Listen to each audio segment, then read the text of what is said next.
Okay, everybody, welcome to our next best of 5 here at Meta Madness. Team Russia versus Granite Gaming. And as we are again on the first map, let me quickly reiterate the rules. 11 heroes are banned for the entire tournament. So we're starting into this first map of the best of 5 with 11 heroes already pre-banned. And every hero that gets banned from here on out will be banned for the entire series. And you might have and we're starting with Rexa again, because that's what we do right now in Heroes of the Storm. When the Russians are playing, we are banning Rexa. And we'll also have a little bit of a surprise for you, because I'm not alone. I have company. You might have heard whatever you opened there in the background. But yeah, welcome Tim. You're not alone ever in life. Even if I'm not here, dude, I am in your heart. You know, just whenever you're working out, getting buff, I'm cheering you on from far behind. But here, today, physically, I am actually here. And you were talking about Rexar before we got into this, and you're right, dude. Instantly banned right away, which is pretty freaking crazy, bro. That's so crazy. Yeah, again, it's Farlander. Like, they just play so much of that hero, they just don't want to deal with that anymore.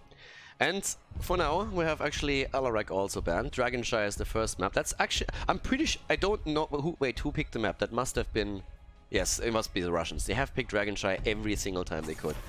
It was one of their early picks here, and finally an early Li Ming ban. We usually have Jaina banned here, but Li Ming has actually sometimes been completely neglected up to a 5th game even, which was crazy to me, if I'm going to be honest here. Did the Russians run a lot of Li Ming or something? Why is Li Ming being banned here so quickly? Everybody starts to play a lot of Li Ming. We have so many heroes. Is it because of Ana? That's pretty much because of the heroes that we have banned. You know, there's Hanzo is banned out, you don't have Tracer, a lot of damage dealers are just simply gone. And normally Jaina gets banned super quickly. And then when it comes to mages, Li Ming is just one of the best that's still around, so they're banning her out instead. It's kind of crazy how a meta has formed out of the meta madness in terms of like what heroes you need to grab because of all the A tiers being gone. The one I was looking at here was Alarak. Alarak makes a lot of sense. I was wondering if it's worth getting a ban out on him so early, but we've seen Alarak be strong in the past. I mean, obviously everyone thinks about Rich and what he's brought to the table when it comes to Alarak, but he's so great on this battleground because you can kind of put him in any lane and he can kind of just hold his own and build those stacks. It kind of naturally puts him into a 1v1 because you put those 2-on-1s or whatever. He's finishing up those lightning stacks really quickly, so it's cool to see him banned out here on Dragonshire, and it makes a lot of sense. Yeah, and you look over now to the Orphea pick, and that makes sense too, because you have an Ana pick, but Li Ming is banned, so then Jaina gets picked away, and we don't have a lot of mages left, so all of a sudden you're like, who gets my nano boost? And then we have Orphea and an early pick here. But you can pretty much already kiss Reyna and Jaina goodbye. I don't think they're gonna survive the second game, because those two have been prioritized highly by teams, and have been established for early bans here. And this move I love. Finally someone does it. Malfurion gets banned. Kolya Martian is the Malfurion player, and normally his like fallback option is Rhaegar, he's still good at, but not on the same level as his Malfurion. And I would actually expect that we're going to see in the next few games either Ana and Rhaegar also banned out in a bit more of a support battle, because so far that's the one thing we didn't get. We haven't really seen a lot of support battles. We've seen mainly tanks addressed through bans. Has anyone done that in this entire tournament? Just tried to like focus on one type of role and then just try to cut everything out just to see what people would do or slash struggle with in the 3rd and 4th game? Not too much. We've seen it a little bit with tanks, because we have 3 tanks already pre-banned. I mean, the pre-banned heroes, the 11, have been determined by the community, and I was honestly surprised that they didn't home in more on a certain role. But we have a lot of tanks banned. We have Garrosh banned, Diablo banned, and Anubarak already pre-banned. So pretty quickly you normally see tanks getting banned out, because Imperius, he's in nearly every single game at the start, he was an insta-ban. So now that we have him, I'm actually super happy with it. And the one hero that came back more so than anything else is Falstad. Falstad is a lot of fun right now. Imperius makes sense, dude. I feel like that character is one of those characters in competitive play where it's like, I hate this person in particular and they are going to die. If you're able to catch them with your ultimate and pull them back, coordinated teams are going to destroy that target every time. So that makes sense why he's always in the first couple of rounds and banned out eventually. Lucio coming in for that 5th pick. Alright everybody, Dragonshire map number 1. We have Lucio in the first game taken. No Rhaegar this time. This is proving already to be an interesting one. Dragonshire's game number 1 in the best of 5 here. Team Russia going up against Granite Gaming. Game number 1, everybody. We are heading into our match with Team Russia going up against Granite Gaming on Dragonshire, and over to the left, the Russians with Stork on Tyrael, Farlander on Reyna, Toxic on Leoric, Banabia on Jaina, and we're seeing Kolya Martian on Lucio for a change. No Rhaegar Malfurion for him this time. On the other side of the map, though, Granite Gaming with Henning on Ana, Svampgrotta on Falstad. We have Tai on Orphea, Lauba on ETC, and Fury on Imperius. Just for making sure here, can you do 2 things for me? 1, Tai is Orphea, right? That's what I need to look at the T for. And then... pronounce Svampgrotta what is that again? Falstad's name? Yeah, this Falstad, please. What was it? Well, you can call him Falstad. Okay. Or you can call him Svampgrotta. And Tyrael is dead. Talking about Tyrael, you just said you didn't like the pick. It seems like Granite Gaming doesn't like it either. Yeah, Tyrael on this front line seems like he's gonna have a really hard time, but so is Toxic. As the power sight comes out from Lauber, and Lauber is showing why he's always been revered when it comes to his ETC, helping set up another kill for his team, and Granite Gaming will be able to get the first 2 kills of the game, and with their murder comes a little bit of FPS lag. Yeah, quick 3-2-3 here. But I can tell you a little bit about Orphea, because that's actually something that I mentioned in one of the previous series. Tai has played in the Nations Cup, and I don't think that you actually got to cast him or see him. He played for UK, and they didn't make it this deep into the tournament. The interesting part with him is his best hero by far is Tracer, and it's, I'm not quite sure if I want to call it DAB level, but it's pretty crazy. Like, Tracer gets banned against him regularly, and his Liming is pretty sick as well. Just general, he's normally on the majors, and he performed extremely well with Team UK. And once that the Nations Cup was over and the Division S qualifier started, Granite Gaming, back then still Lauber's fan club, they picked him up pretty quickly. And I honestly think that that guy, he could have been HGC level. I'm pretty sure that he could have gotten a couple of tryouts and would have maybe made it into one of the teams. Like, he is probably the discovery of the Nations Cup, in my opinion. Wow. That's actually a lot of high praise. I don't know. I think you just pulled out a double-edged sword, because on one hand, I'm excited for him now, but on the other hand, now I'm going to become a little bit more critical. Just even mentioning him and the idea of DAB and his Tracer puts him on a very high pedestal now. So I will keep an eye on Tai then. I look forward to what he can pull off here, especially with Orphea. She's such a skill shot-based hero that you really got to be on point with your team and your individual skills. So I will be keeping an eye on him, and thanks for the heads up on that, man. I'm actually excited now. And we're back, just as I go for the awkward pause. I love the awkward pause, man. I revel in the awkward. I was molded by it. Okay, so I'm actually going to be too lazy to cut that one out. So for everybody who is wondering why exactly did he pause there, so normally when we're seeing a big break, I'm getting a bit of a pause in on the live stream so that I can detect that moment a bit better and cut it out of the video for all the YouTube viewers here. This time I'm too lazy, and Tai delivers and takes down Jaina. Any words, Tim? Solid setup, great kill so far, and it really seems like Granite Gaming is on the same page. Immediately after getting that kill, you see Orphea and Ana start rotating in the bottom lane. They want to keep these lanes pushed out. It's the name of the game for Dragonshire. You want to make sure that if you are in a spot where you are controlling a part of the map, that you are constantly pushing that out. And that allows for your top lane to play safe, which you see Fury already doing in the top right corner as a 3-man gank was on the way to take him out. I'm honestly a little bit surprised of how dominant that early game is for Granite Gaming. Now, they've been insane lately. They've been absolutely insane. And they played a fantastic first day where they went to the 5th map actually against nothing left. And that was such a showdown, that match. But the Russian team is usually hyper aggressive, and they are just the comeback masters. Every single time you think, okay, now they're dead, there's no way that they can win. All of it. I mean, you casted them against France in the Nations Cup. You know exactly. 4 versus 5, 3 versus 5, they don't care. They go in. It actually feels like a strategy to let them get ahead because they fall apart when they're ahead. But when they're behind, they're just in a natural state of, okay, we must find vengeance and revenge some way, and they always fight back. It is a delight to watch the Russian team play just because of how different they are to so many other teams. Yeah, they're a ton of fun there, and we have so many cool teams to observe now, especially in Division S. I mean, the Russians, for the reasons mentioned, Granite Gaming is just a super cool bunch, and it's super fun to watch them. Then, of course, you have Washed Up, who are with, I mean, you have Mene, you have Internal, you have Hazu, you know, those are always a favorite. There's a lot of cool teams that we have now in the post-HGC era. But once again, Barnaby in trouble, and that's the kill right there. Nicely done. nailing that sleep dart. The big impale, some more damage on Farlinder. Ty comes in, gets a nice little Q in, but not finding that kill, but still a lot of damage overall. Now, the main issue is they did lose their front wall here on this top right side of their fort, but the kill potential is on full display here for Granite Gaming, as that follow-up from Ana was beautiful. We kiss those. Yeah, and currently I'm not really seeing the setup with Lucio, to be honest. I expected something like Lucio to happen a bit later, but not in game 1, and I'm really surprised that they didn't just simply go for Rhaegar here, which is usually, if Malfurion is denied to him, Khaldor goes usually for Rhaegar, and Rhaegar is great in this setup because you have so much wave clear on the camps with him too. And now he's about to fall. Lucio is down, and that is just not working as a draft from their perspective. And again, it's game 1. It's not like you were forced into Lucio here.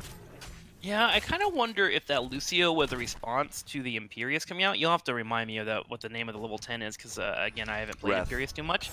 Wrath, where you pick up a hero and pull them back. The idea maybe is that if Jaina can be able to get on top of that target, maybe they can save the target from being picked off with Lucio boosting him in. I just feel like where this falls short is, again, back to that point on this Tyrael. The Tyrael doesn't give you enough of a front line to really body your way into a team fight, so now you don't have much synergy between your tank and support, and it becomes more of a reaction kind of thing. And if you don't have enough health to react, typically you have less mistakes that you can make in a fight, and it's going to be on full display throughout the entire match. I'm really, really worried about that Lucio pick. I gotta defend Stork's Tyrael here for a second though. Like, if he has an enormous setup, you'd be surprised how aggressive that guy is. Like, he has single-handedly bodied some teams' backlines just because he's always so mobile, diving in, diving out, getting the shields there displayed. But right now, I mean, I absolutely agree. It's definitely not working out, and they're already quite behind. But we haven't seen a Dragonite yet, so... I mean, even though Granite Gaming is getting the kills, they have up to this point not really followed up on it. And now it's actually... yeah, face checking in the bush, not a good idea. In this case, it works out for a moment. But maybe the turnaround against Ty as Toxic comes in from the side with Leoric. But Ty's hitting his Qs, which is getting that disengage he's looking for. Ty trying to get out, Lobber trying to create some space here, but Lobber starting to take some chunking and damage, and he finally will fall as a 4-man chase with the help of Lucio. We should point that out, is able to chase down ETC and secure a takedown. Yeah, that's the first one that they have in the game. And it's still amazing to me if you look at experience. I mean, think about this for a second. It's like a 5-kill disadvantage here for the Russians, but what? Alright, bottom right. There was almost a kill there on the fall stat. It was stressing me out. He was so close to getting that kill. You had Stock come in, give the smite just to give that movement speed to maybe get that last auto attack, but Swamp able to survive as Stock will go 1-1, no, 2-1 against him, and Stock has to retreat. Yeah, up at the top we still have Fury against Toxic, but still, that they keep so close in experience is quite something considering how this game went so far. It's still an early level 10 though for Granite Gaming, and if they can force something around that, that would of course been great. The dreams of Shock and Awe have now already been shut down, seeing the Hinterland Blast again. Stage dive on ETC, so I assume we're going to see him take over the top lane at some point. Actually moves down to the bottom, Foresight flies in too, but that's still a 2 versus 3 for a few seconds. Still, Global's getting used there to try and chase down Farlinder. Luckily able to escape, and that gives him time to soak that level 10. You say Shock and Awe, man, and you immediately remind me of that Blitzkrieg days. Like, gosh, man, Heroes has gone through so much history. Hang on, though, a big fight here in the bottom right. Another hit here from Ty. Sound Barrier will get popped just to keep him alive. Yeah, Swamp Grotto nearly went down there, and the Sound Barrier was also definitely needed. Yeah, Leslie, nicely done. At least made sure that nobody followed that up and tried to get the kill there. But they are definitely fighting right now, and with the level 10s coming in, we're again seeing the Water Elemental. Stork is already starting to jump in deep to go straight out again. Very likely to go also to El Ruins on 13 later on once more. Sank! Ooh, got interrupted, and that's the death of Tyrael. Down goes Lucio, and Jaina is dead too, but they get a Dragonite. They got a dragon, so that's helpful. It'll at least slow down the game a little bit here as we continue to build towards that mid to late game. The dragon not going to be able to do too much here, especially without having any help from the teammates that got cleaned up. But again, time is being bought, and at least they don't have to deal with any pressure coming towards their forts, which they have yet to lose, by the way, despite it being 9-1 in kills. Lauber won the chains out, though, as he power slides in, gets a knockback. Ty comes in with the damage, and Farlinder, no way, Farlinder actually escapes. Dude, I had an Arthur survive earlier with 5 hit points. today is honestly a little bit crazy, but that interrupt against the Sanctification was absolutely fantastic. To be honest, if that Sanct goes through, that fight is amazing, because not only do they stall out the battle and maybe even get a kill, but they're also still grabbing that Dragonite. But as you said, the important part was really that Granite Gaming didn't get it, because if they get those 3 kills and grab the objective, I mean, then you're going to lose at least 1 fort for sure. But as it stands, Team Russia's behind in experience, but they still have a chance of fighting their way back into this. I mean, speaking about that Sanctification, it's going to be pretty darn hard for Tyrael to get it off in the right moment. Everyone on the opposing team here for Granite Gaming is going to be keeping an eye out for that Sanctification. You have ETC, you have Ana. Even if you really want to, that Mighty Gust to try and interrupt it right before the cast animation finishes. Here comes the stage dive, though. Big power slide, another attack. Sound Barrier comes out, but the Gust is going to lock them into a corner. Here's the Sank! Wow, Khaldor! And Lauma is about to fall, gets isolated by the N2, but they kill Jimmy first. Oh, that's Jaina. And we have Ana die. Leo goes down as well. Tyrael with the explosion, trying to find a bit of value, but can't get the kill either. 4-for-1 trade, and what a setup. Swamp Grotta with a Mighty Gust, and then the Sanctification as everybody is in the corner there. I mean, honestly, if Granite Gaming hadn't quite picked up that camp right before that, they may have had a couple of kills. Remember that spell or a defense coming in was just enough to keep a few members alive, because somehow, I don't know how, Tyrael was able to get that Sanctification off despite being shoved into a corner, and then if the Focus Fire came out and you didn't have that spell or a protection, 1 kill, 2 kills, and suddenly that could have snowballed in the favor of the Russian team. Absolutely. Dude, when I saw the Mighty Gust coming through, I was immediately like, holy shit, they're all gonna die. Yeah. And then at the same time, you see Tyrael just going in, dropping the Sanct, and I'm like, that might change things. But yeah, you're right. Without the spell aura, I think that fight could have gone very, very differently. Fury trying to escape here, hitting as well. Big Blizzard will come out, but Lauber creating a little bit of space. I think he has a power slide up in 1 to 2 seconds. There he goes. He gets out. Same time, Fawcett comes in and finds her own snipe. Mighty Gust caught out, but Stock, he's wanting to give chase. Big Jaws come in. Here's a stage dive, and that's a pick. Leo down. He thought he got Tai as he goes in for Fear with a quick N2, but Tai turns around, drops the ult, and they're nearly able to kill 2 of them. Great setup there for ETC to just completely flatten Leo like a pancake. I love pancakes. Not as good as waffles, but I do love pancakes. As I said it, I started to get hungry. A nice little syrup, some orange juice on the side. Oh, that sounds delightful. But for now, what is delightful is this match, as Granite Gaming is about to move towards level 16. And we're starting to see an experience lead really coming into favor for them here. That extra talent advantage about to pop in. And the Russians, despite them bringing the aggression, just can't quite find their footing. 15-2 in kills, Khaldor. And a 2-level difference, but they are the ones threatening the Dragonite. That's the insane thing.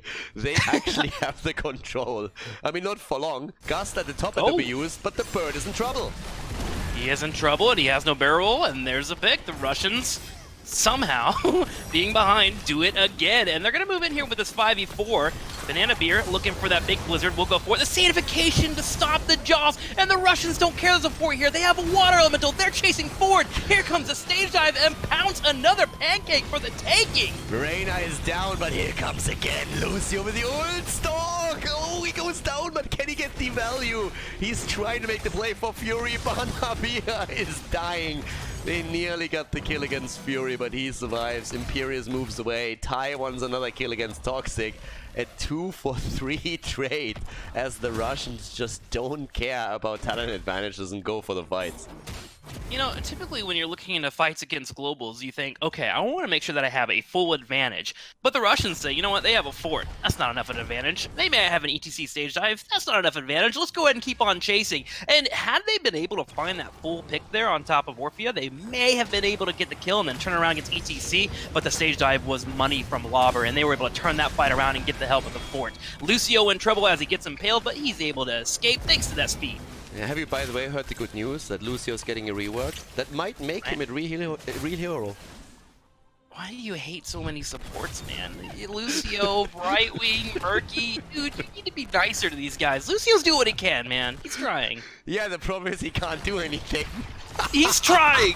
All that matters in life, okay? In America, we get participation trophies all the time, and Lucio gets one today, too. Alright, I'll yield for that. Stark actually trying to get a nice slide from Lauber. But Barnaby is coming in now too. Tai this time missing the damage here. Falstad coming in. Leo still at the top. And there's the stage dive. Getting it slide. Fury from the side with a lunge. But they go for Jaina. Banana Bear in trouble. Boom, damage. He's gonna go for the ice block. Get the Sank, actually. He's gonna escape. There's a Sound Barrier too. They actually turn that around. Color me impressed. Ty trying to go in for a kill. They're looking for that big setup. Able to land these skill shots, but not getting the full damage in. Lauber goes for a power slide, but Stalk says, no, not today. He turns the fight around, gives shields to his teammates. Lucio boosting the heals in, and Farlander is chasing the opposing team. What a beautiful setup for Team Russia. Leoric? Toxic and Tom, and he gets the double. He gets the double, but they go for Jaina, and he is killing them. Jaina down, Anna down. A 1-for-1 trade here. Still a favorable situation for the Russians, but of course they're still behind experience. But that setup at the bottom left, when Jaina was basically dead, she's able to get the ice block through, then Sanctification and the Lucio ult, and they actually get the Dragon Knight. Sometimes we look at the Russians and we just think they're bonkers. We think they're out of their minds. But then they have moments like that where such clarity and skill comes through. Jaina completely out of position in the way that we were looking at the match, but they did not care. The ice block straight into Sanctification, into the Sound Barrier, gave them just enough presence of mind to turn that fight around. I am impressed. This is only game number 1 here at the Meta Madness. Yeah, this is bloody Russians every time.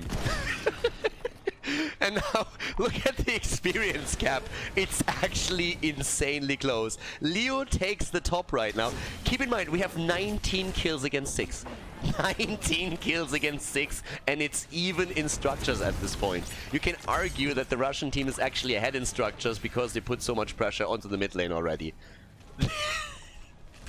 If they get a fort or two, I mean, suddenly they're going to take a lead, right? They'll get that passive experience coming in. They'll be good to go from there. Leo trying to buy some time, but this late game continues to get terrifying. I mean, Raynor is one of those characters that's always been in the history of Heroes of the Storm. One of those characters that if you get him to level 20, he is feeling pretty darn strong. I can see them, you know, making it fully there. They just need to find a couple of forts, and Leo's already working on that in the middle lane. Tyrael will get impaled in the middle, but he doesn't care too much. He's a floating angel. He'll be able to get away from that. The Russians are actually ahead. They're gonna close an experience gap. It's honestly gonna happen. This team is just insane. Every time you see them getting completely bodied, they end up winning the game. Every time they start with a fantastic... Like, they had a Sky Temple game earlier where they completely murdered their opponent in the early game. They took the bot lane, and then they just lost the match shortly after. It's like, with this team, you honestly never know what you're gonna get. They're so unbelievably unpredictable. I think most of the time, they themselves don't know what they're gonna do next. Good news here is, while we've been talking about the Russians, if you look over to Granite Gaming, they do have a lot of control in their fights. If they can make sure they don't allow a moment to like what just happened earlier a minute ago with that ice block and a Sank and a Sound Barrier, if they can try and bait all those cooldowns out and make the Russians blow everything at once, back away from it, and then re-engage afterwards, I can see them earning that win. And again, at the same time, look at the bottom lane. They have a massive push heading towards a keep. They have an ETC with that global advantage that can come in at any point. They are still in a solid spot. And the 20 is the big problem right now. And there comes again the stage dive. Lauber looking for the slide. Stalk with a Sank though. Gets a Sank down. Here comes the wind tunnel, and they're going for that keep. And the keep is definitely going to fall. The question is Stalk going to die? He taps the fountain, is alive for now. They're already trying to see if they can maybe even chase someone here. Leoric waiting for that entomb, but Tai shutting that approach short. Top lane, bit of value for Team Russia. But they only just now have their level 20. And you have to give a bit of credit here to Granite Gaming. That was a beautifully timed push that they executed there to get an advantage out of that earlier Storm talent.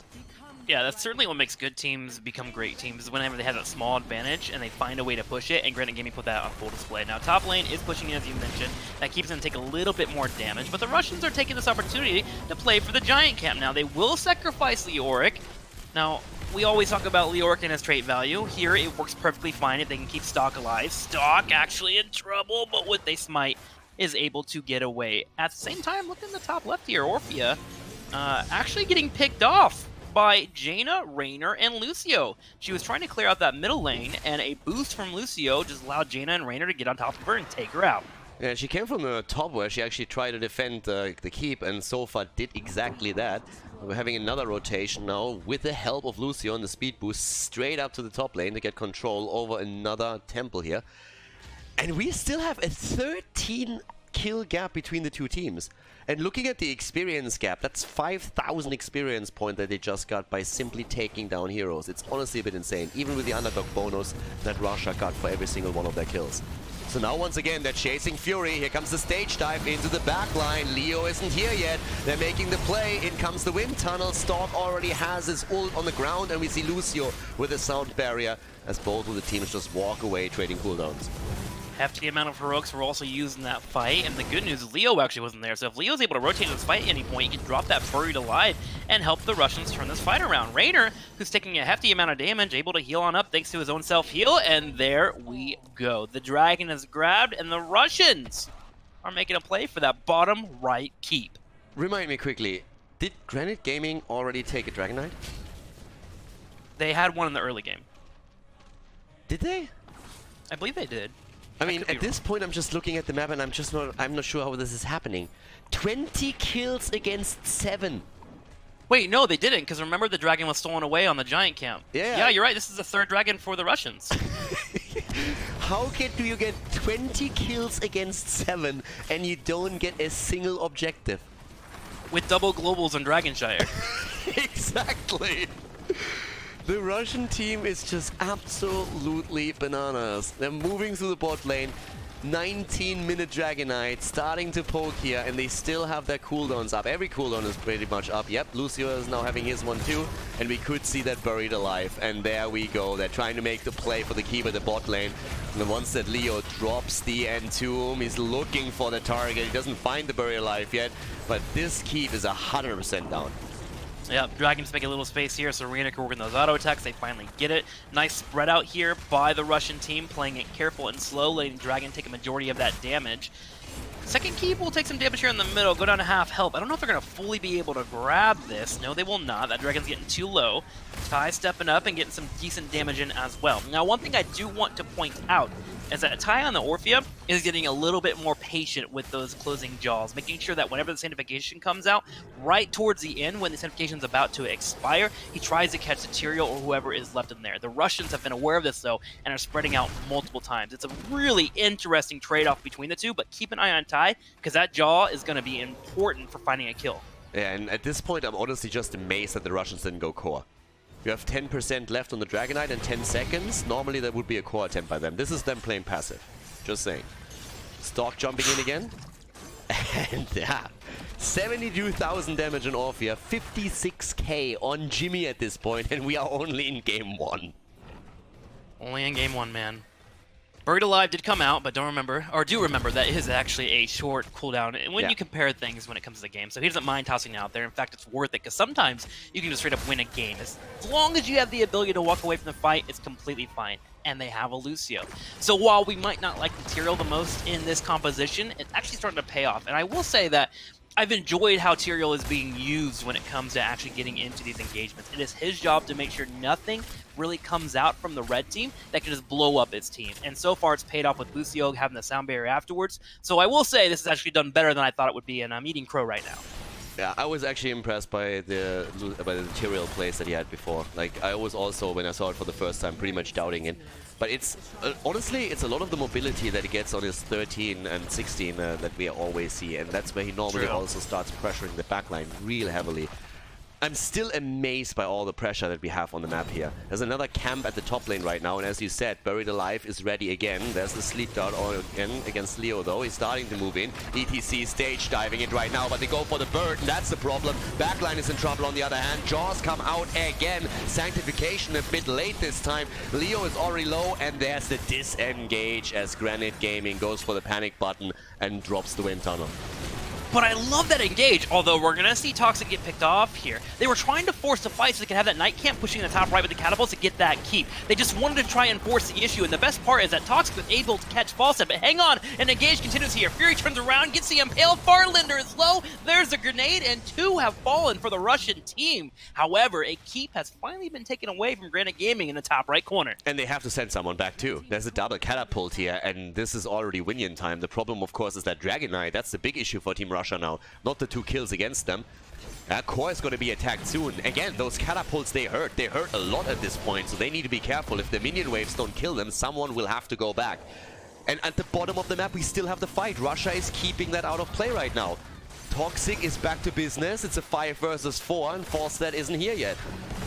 They can't give up this dragon. They know the game will be over, so they keep fighting here on the bottom. Now, all 5 members of Granite Gaming are in the southern area. Now, Catapults are also fighting this keep in the middle. So Granite needs to find a way to get this dragon in this game soon. They cannot continue to keep up with this dance that they have continued to lose. Rainer's up here in about 10 more seconds as well. Tyrael should be able to delay this. He goes in with the help of Toxic. Toxic gets the delay. He will get picked off. There goes the Entomb. Jaina's in trouble. Where's that ice block? Does he still have it? Nice. He's able to get out with Sang.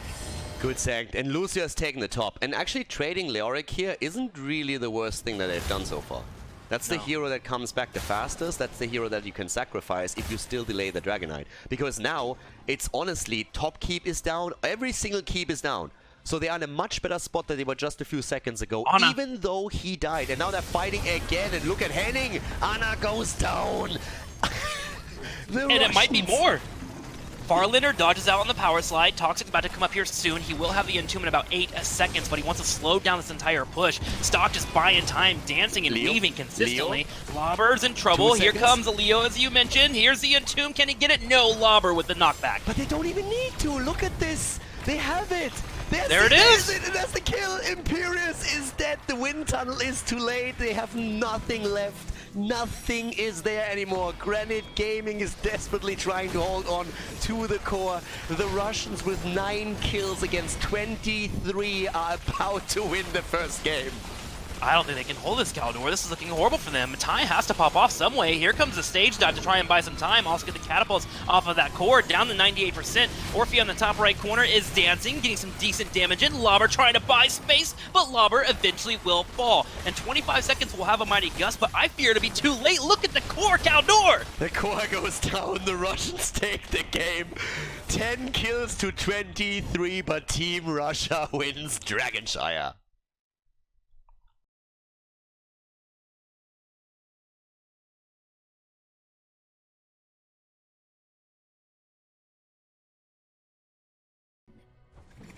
Game number 2, Team Russia against Granite Gaming. So we're heading into Tomb of the Spider Queen now. Had a bit of a little malheur because we already started with the draft. You're going to see a very, very quick bans coming out.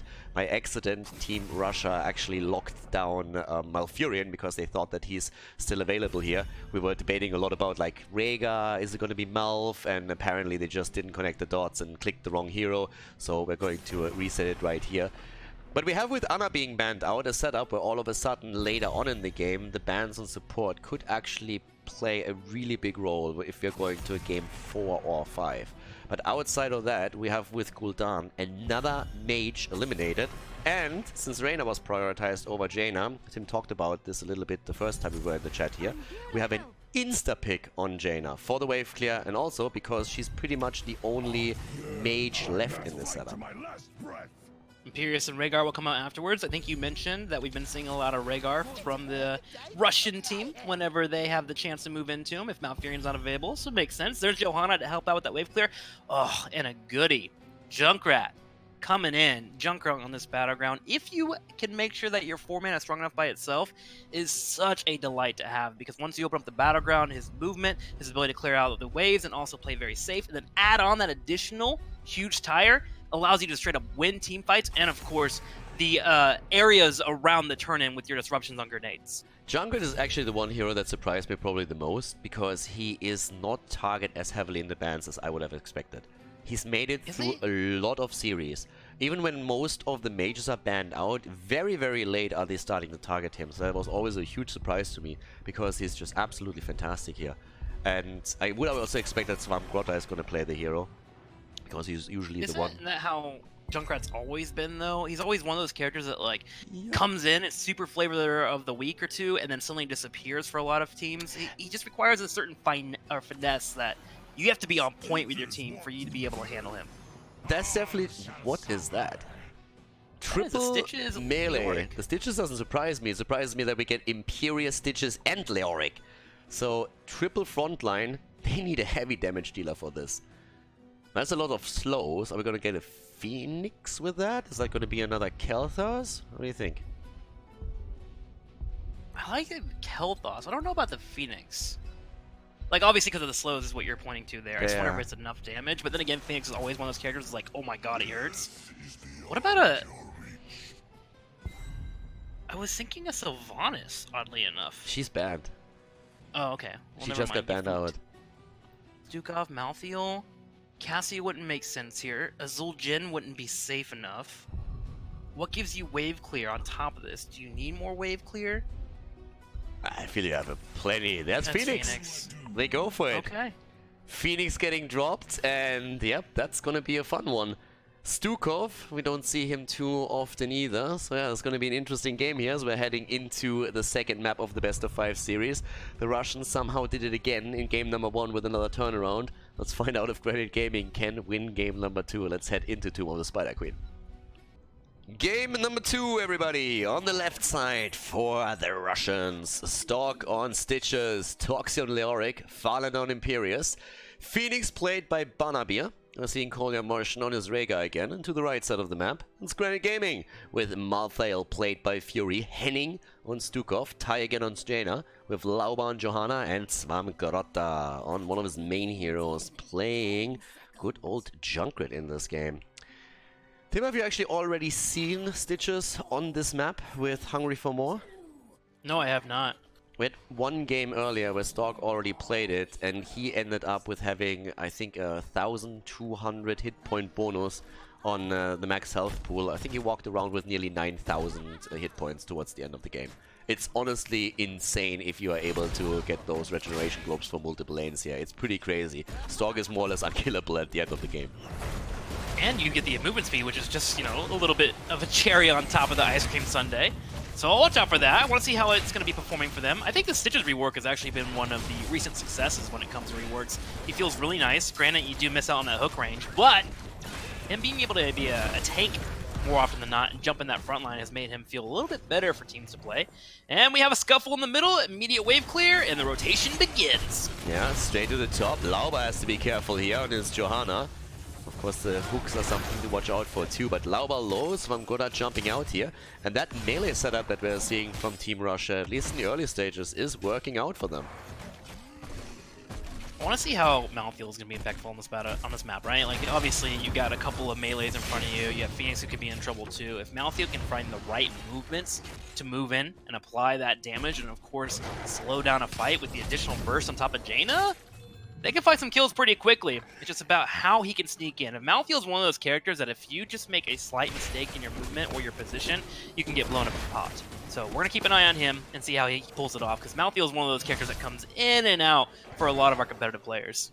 Siege Giant Camp, by the way, is already getting more or less targeted as Phoenix has started to rotate down. Red Team is looking more so at their Bruiser camp, but yeah, Fury is gonna at least sniff that out. The question is if they're rotating in for it. Fury so far is just waiting, but as long as Toxic is there, they're gonna be fine. It's just going to take quite a while to get for those Siege Giants, and everybody is starting on the minimap to rotate down, with the exception of the two heroes that are focusing on the Bruiser camp towards the top right. And it feels like Granite Gaming is giving this one up. Yeah, definitely taking their time. They sent Imperius to the top right above this, you know, that turn-in to make sure that nobody was rotating down to disrupt this. But that's fine. As mentioned, Granite Gaming is going to take that night camp in the middle, and now they have the option here to send Jaina to the bottom and clear out of that giant camp if she can do it safely, which will be nice for her. That Blizzard just always instrumental in dealing with waves and, of course, Merc camps, and it allows for the rest of the team to group up in the middle, in which they attempt to break down these turrets. Yeah, and the camp when it's taken, I mean, in theory, if they would have been a little bit faster here on the left, they could have really just helped also to defend with those turrets, but now they're losing both of them. So that's already early value that we're seeing right now from Granite Gaming, with a good push here. And I don't think the Siege Giants did really do enough for the time being. But as it stands, 7 stacks already on the level 1 for Stork. Keep in mind, every 10 he gets an additional 300 hit points, so he's already working on that hit point pool that we've been talking about earlier. Now we get to witness the tug-of-war of Night Camp, see if they're able to answer back. Typically what you do with your respawn series, you either group up and take out the turrets, or go for a turn-in, as you were just talking about earlier here. And they do have 40 gems available to drop off. It's just a matter of whether or not they have enough for a full turn-in, and the answer is no, they do not. There'll be a few off. Immediate clear up here for Granite Gaming, and they walk towards that bottom turn-in and make sure not too many gems are dropped off. Smart play here by Granite Gaming, and a good answer by them. I mean, one of the things you have to consider here too is that if you look at interrupts on the turn-ins, Granite Gaming has an insane amount, whereas for Team Russia with that melee heavy composition, it's gonna be a lot harder to really get an interrupt in or also just get their own turn-in completed, so it's going to be a little bit rough. The good news for them is they have health bars, and although the poke keeps coming in here, look at the health bars. They're still up and nice here. Rhaegar's able to provide enough healing, and they find Fury, who's trying to rotate in, and I was talking about it. If Fury is in the greatest position possible, and he gets hit by an impale, he can be blown up. Comes out, and Jaina will fall 2 picks off for Granite Gaming. What was that laugh? Just me enjoying a hug, dude. Sometimes when you see, listen, I haven't casted anything in a long time, so I don't see hooks anymore. So when I need to see a hook that just threads that needle, it does things to my body, Khaldor, and I just have to allow it to come out via my voice. I haven't heard that goofy laugh in a long time. A good old hook. I love hooks, man. And Awesome. They're keeping it up, too. They're stepping up. Stock's bringing out the damage. Bannabeer completely fine. And a turn-in is available for the Russian team. They are looking to open up this battleground. Yeah, they are starting to really put on a number here on those front lines. That was a great double kill they just got. And obviously, now working through the middle here, starting to break through at the bottom of the map. Leoric is still doing his thing against Malthael. Fury can't do too much here. He's trying to drop it down as quickly as he can, but the main aggression comes through the middle. That's right. Keeping it up here. Farlander's the one that's really leading the charge for the team. And you have Stitches always in a spot looking for that hook, too. So Farlander is free to kind of pick and choose how he wants to force the fight. Granite Gaming has to respect his positioning. Stitches, that is. And that gives that Farlander, that Imperius, so much control. I like this combination, and it's really paying off so far. But will it be enough when we get to level 10? I mean, I said it before, and I'm saying it again. The Russians are in a really bad spot. They're exactly where they don't want to be. They're ahead. That is a good point, Khaldor. It's something that we have to consider. It's something that sounds weird to say, but it's actually the truth. They have a half a level lead, they're moving towards level 10, and they have the first turn-in. They are what many would say, are doomed. Yeah. They are doomed to lose this game. They're completely out of their comfort zone. They have no idea what to do here. It's like, wait a second, we are not in a position where we have to force a weird fight. We can actually run an advantage. How does that work? Have we done this before? They're going in again for the fight in the middle. Do we see the hook? Something cool on here. Look at Lauber, by the way. 38 gems. He needs to be so... They didn't turn in a single gem yet, by the way. I didn't even realize that. I thought they at least delivered a few. National Bank of Granite Gaming right now. 81 here. Building it up. Lauber. Iron Skin comes out. And that time is being waited for. Sock was waiting for it. He finds a hook, though, on... I'm going to call him Swamp Goat, because I can't say his name. Phoenix comes in from the top right. Finds his own damage. And Swamp Goat is down. The Goat has been taken out. And Lauber, with 71 gems, is going to fall. Farlander comes in with a spear. He finds Jaina too. Hending is like, I need something. I gotta fix this, but he's in trouble. Look at all the gems. They are gone, Khaldor. Gone. Pepe hands. Oh god, Jaina wanted to run away, but then she saw all the bling bling on the ground and she knows that diamonds are a girl's best friend, so she turned around, tried to grab them, and that led to the 3rd kill in that engage. And they dropped more than 70 gems in that last encounter. And now we have more than a level lead, 5 kills against 0, and that full melee setup that we're seeing from the Russian team is just absolutely murdering people. They're looking fantastic. Granite Gaming finally has level 10, but now they have to deal with the double web weavers. I mean, be honest, I know we're looking at competitive play, and you have to group up as a 5 and try to persevere through this entire ordeal that you just went through. But as someone that would just be playing this game right now, what are your thoughts, Khaldor, after losing that many gems? Would you just give up internally? Would your morale just be completely lost? I would honestly be a little bit pissed at this point. Lauber has already been... I mean, he's been walking a bit of a tightrope the entire... Oh, that is a great one. There you go. Oh, okay, now we're talking. And that's the kill. Okay, that must feel really, really rewarding right now. But yeah, you are right. They are in a bad spot at this point. They try to go for Leo, though. Leo? Ooh, not quite. Would love to have a little bit more, but Toxic makes a smart play and rotates to the middle lane where he has Webweaver support as well as the Spell-O-War coming in. Another hook comes out on top of Lobber. He drops down the Condemn. He's attempting to stay alive here, Henning providing some heals. Fury goes in! Fury helps find a second kill, so that'll be 2. But meanwhile, bottom lane 4 has been cleaned up. Top lane 4 is in trouble. In the middle lane, it takes about half damage on that 4 as well. Yeah, Lauma and his boys, they are currently doing really well considering the situation they're in. They dropped 2, and that makes it a little bit easier for them to defend, but they're still losing a lot, as you just pointed out. The bottom lane fort is gone, the one at the top lane is also falling. They're trying to go for more kills here, though. In comes the ring, there's the salvo, a lot of slows, and there's the death of Stupa. Oh my. Triple and 2, baby, toxic. and the Swiffer to the face. Leoric is cleaning house. He has that janitor skin for a reason. That was straight demoralizing. Big cleanup there for Toxic. Beautiful cleanup, and as you mentioned, he has a skin for a reason. 13 to 12 and a quarter here for the Russians as they have a substantial lead, moving straight towards the boss, and their next goal could be start working on the keep. At this point, the world is their oyster. Did you actually see the game that they played previously into the Spider Queen where they went for the boss call? Did you see that? No, I missed it. Was it crazy? They were in a 5 versus 4 situation, went for the boss, got completely wiped, lost 100 gems, lost the boss too, and every single hero died in a 5 versus 4. So, at that point, they were probably really happy that they killed at least more than one hero so that they can get the boss this time. It was honestly one of the craziest throw pits that I've ever seen in my entire life. But this time, only one hero for Granite Gaming alive, so they get a free boss there. And they are so far ahead at this point. Still trying to take the one in the middle. By the way, 30 stacks pretty much on Stitches already, and that means he has at this point 900 extra hit points already as it is. Farming them region globes, and that'll be a fort too, so that'll be 3 forts that have been farmed here. Ooh, actually they decided to back up. They're gonna play it safe here. There is some terrifying synergy available for the opposing team if Junkrat doesn't mess it up here. The Ring of Fire into the Junkrat, or the Ring of Frost, Ring of Fire. The Ring of Frost into the Junkrat tire, of course, can help explode anyone that is able to be locked in there. So that damage is something that they have to be worrisome about. Lobber able to get away here thanks to the Iron Skin and the Blessed Shield, but Lobber, can he retreat? He's trying to. Yeah, and he's barely able to move out, but there comes Balavia, and that's the damage. Phoenix falls too, though, as the Ring of Frost obliterates him. But that was a great Entomb that we saw to set all of this up. Lauma was isolated, and then the Entomb made sure that nobody could actually come in to help him. So then Phoenix with the final damage here, but obviously the counter kill through Granite Gaming, and they're trying to move in again, but then again the hook hits hard, and Farlander with a lunge, and they get another follow-up kill against Jaina.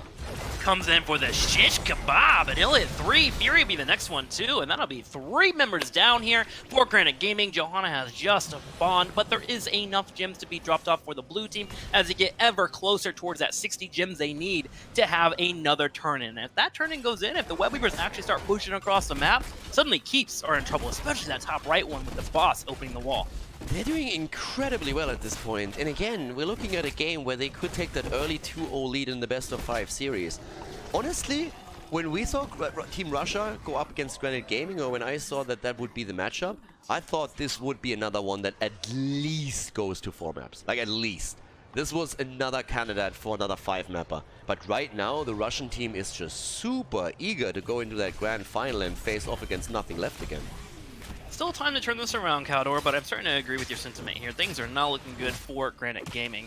And I have to wonder, are we going to have a little bit of a break here between Game 2 and Game 3? Because it seems like they just need to get back in the mindset they're looking for here, right? Like that first major fight that happened where they lost so many gems is something that's very hard to come back from. So if they can just have a second to say, hey guys, shit happens, let's go ahead and focus on Game 3, I think that would do wonders for them. I mean, if they need a minute or two, I'm totally up for just helping them out with that, because I understand that in order to soothe those burns, they need a lot of aloe vera, and they might not have all of that handy. They have to go out and find their aloe vera plant they've been growing for 2 years and just peel apart every single petal just to make sure they can soothe the burns. You're so kind, Khaldor. I so trained kind. for this all my life. This is what this plan is for.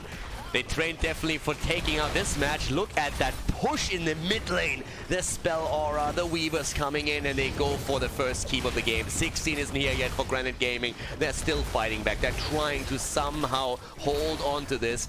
And they might even save that keep. Look at that. Impressive. Granite Gaming so close on the 16, and for now, they're actually holding their structures. I mean, there's a reason why they picked Jaina first here on this battleground. With what was banned out, she brings that wave clear, and the help of Junkrat was just enough to help push back, which was a deadly push in most scenarios, by the way. But Laber's starting to have a real hard time on this front line, man. Stukov just can't provide the burst heals that he's looking for here to be able to handle so much damage coming out. Now, 16 finally connects for Granite Gaming, and this might be do or die for them. Yeah, I mean, right now, the idea, of course, would be to always initiate and allow the Stukov setup to kill someone here with that Ring of Frost. They're going for the ring, and they get the kill. Leo goes down. That's the second stack from Althale. 10-second cooler reduction, and they're following it up, trying to get a second one against Farlander. Team Thick trying to waddle away, and here comes the helping hand, but will be enough. Farlander stomping his way away from this fight. Junkrat going for the chase, and Swamp Goat won't be able to find the pick. Stitches in trouble, able to start backing up though. He's just fine here. At the same time, Phoenix caught enough of the attention of the opposing team to allow Farlander to escape. Now Toxic, meanwhile, has been getting that trade value on his way back.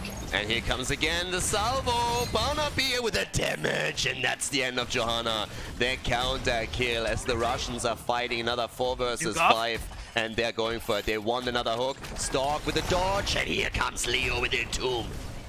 Banana Beer trying to get the kill here on the side. He actually warps in and goes straight in for Junkrat. Hook will hit on Stitches on the bottom left to get Stukov body blocked. Stukov pierced by 3 big boys, will go ahead and fall as the Thick boys continue to control the front line. Malthil has also fallen as Imperius took him down, so that's 3 dead at this point in time, and now they can of course easily take that keep. And they actually don't go core. That for the Russian team, that is impressive. It's the safe play to go for boss. It's the play that you would tell them to do, but normally when the Russian team sees a core, they go core. It feels like this time they looked at their composition and said, you know what? You know who does the most damage on our team to a core? It's actually Rhaegar. I don't think we can win with a Rhaegar going core. We're going to put the wolf away for now and go for a boss, and I like it. They thought logically, and that will give them a chance to have that top right boss pushing in. They're even sending a couple people back home to get mana first so they can have a full 5-man push. You love to see it. Yeah, Toxic is already moving in. 15 kills against 4 now.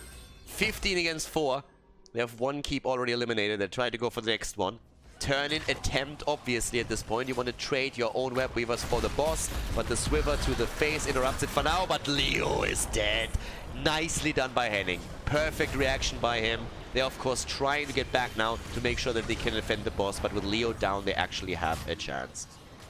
Boss is pushing, and the Russians are hoping to keep everyone from the red team in this area. The more time they keep pushing the opposing members back, they'll have the top boss constantly going towards that keep. And it gets a little damage in. What is it going down to? What? Half HP, potentially, maybe more. As finally 5 show up here for Granite Gaming, and that will allow for the Red Weavers to get cleared up in the middle and bottom lane. Russia's in a great spot. They are enjoying where they're at. They just need to make sure that they use this 20 advantage they have right now to find a way to either get another keep or start looking to end the game as soon as they finish these web weavers. Yeah, it's actually pretty impressive. I mean, you're trading your gems to defend against the boss here. The one thing that still gets me, by the way, is every single time, as we just saw now, I see Imperius just lunge through a wall when he goes for the mobility there. Like someone said that Imperius is just too arrogant to accept walls as an obstacle. But it's one of these things, if you just ram your spear into that wall, you don't really expect to go through that thing. So that's one of the interactions with that hero that still baffles me. Maybe he just breaks the wall and rebuilds it. That's how angelic he is. He breaks the wall and rebuilds it on his way through. What a giver, honestly. Impale comes in, hits Lauber. Lauber attempting to escape, being slowed now, but luckily he's Johanna, shouldn't care too much. Able to Iron Skin that hook that comes out. And we now wait for the blue team to build up enough gems for a turn-in, and they're close. 46 out of the 65 needed. The only issue is that now if you look at Granite Gaming, they're only a level away from 20 themselves, which gives them the ability to continue fighting. I gotta admit that Granite's gaming resilience in this game has been super interesting to me, considering how they just got murdered most of the time in these big fights. That setup that we're seeing for Team Russia is working out so beautifully well for them, with all the control that they have in the fights, with the HP, the beefiness, and also the slows that help Phoenix in particular to get more damage out. But the top keep is still there. Now, it's gonna fall probably now, as we have a big push coming its way. But even with the boss taken earlier, Granite Gaming is still holding on dear life for this. Question just is that gonna work out in the long run for them?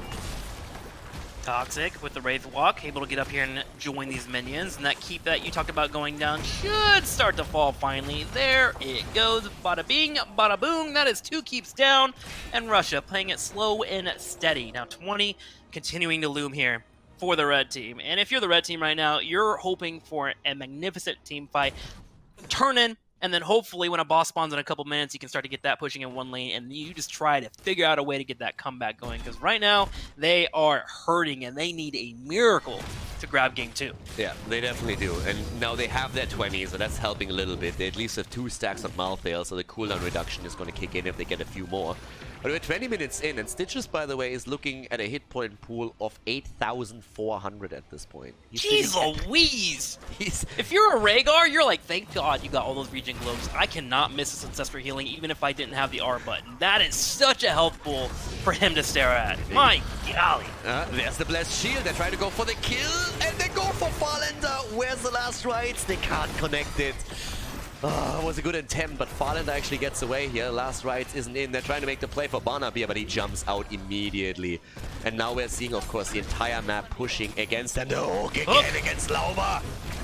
It is Lauber, though, and that's going to be condemned for him. He gets silenced. There's the Iron Skin. Does he have the Indestructible? Here comes the Salvo. Yes, he does. It will keep him alive, but Fury's in trouble. Fury trying to escape. Stock is stalking him, trying to chase him down. Same time, Ty is in trouble. Hook comes out, but he sidesteps it for now, and Granite Gaming is still alive, but Fury might not be so lucky. Leo might actually fall, gets away with 100 hit points, but Fury is alive too. I don't even know how. And there's the again, the last rights, but Malthael dies, and the last rights doesn't give them the kill. They're still fighting though. Malthael already back to business, of course, with the 20, trying to come back here, moving through the entire setup, even though there's multiple camps attacking not only core but also keep, and we see Granite Gaming on the retreat, but they can't allow that turn in.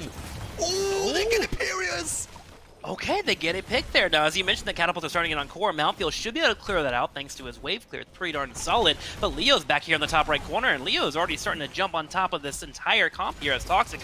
Will Wraith walk away? He does not have that Entomb in a great spot yet. If he could land it on someone in particular, like Stukov, that could be a good kill for the blue team. But with that Imperious, they're playing it slower than usual. And Malthael is now able to move back in just a second. The Siege Giants are still doing a little bit of work at the bot lane, but not too much. Already got deep pushed by the lane itself. Here comes Fury starting to go in. And we're having still last rights up. They can use it again if there's another setup ready. 27 seconds until Imperious is back. They're working on the turn-in. They need that turn-in. Lauber gets hooked. The ring.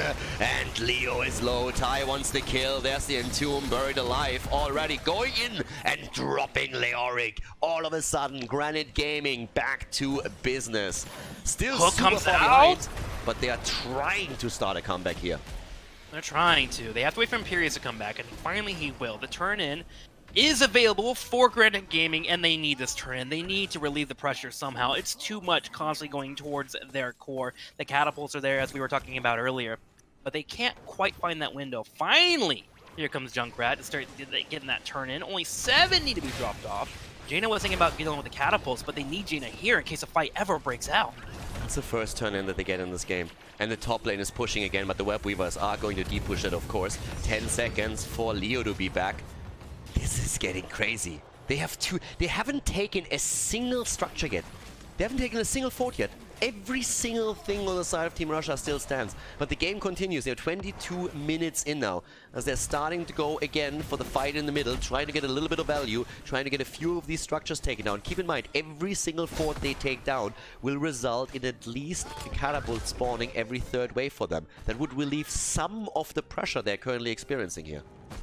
This series is actually just bonker sauce. I don't see a world where Granite Gaming pulls off the win, but then again, I've seen worse situations than this. Here comes an immediate cleanse on himself, Malthael, making sure not to get hit by that hook. He needed to pull that off. Had he gotten caught there, it would have been devastating for Granite Gaming. They keep pushing in, but this Web Weaver is already low on health. Robert on the front line gets chunked down to half HP, but he gets healed up. Toxic in trouble. Here comes the Ancestor healing, and they keep him alive. And they go for him again, and Toxic actually goes down. Lauber again fighting here as Imperius jumps back. Nice salvo. Lauber's 20 gets procced. His Indestructible gets actually procced by this, but he's still alive at least for now. 5 versus 4. Web Weavers at the top lane, already about to be demolished, but the bottom lane is getting some value as they at least drop their first structure. Granit Gaming slowly fighting back into this. And slowly getting healthy too. Stukov bringing in the heals here. Lauber, the only one that's really hurting right now. In the top right, there is going to be a little bit of a trap set up. The cleanse comes out from Malthael. He's able to escape.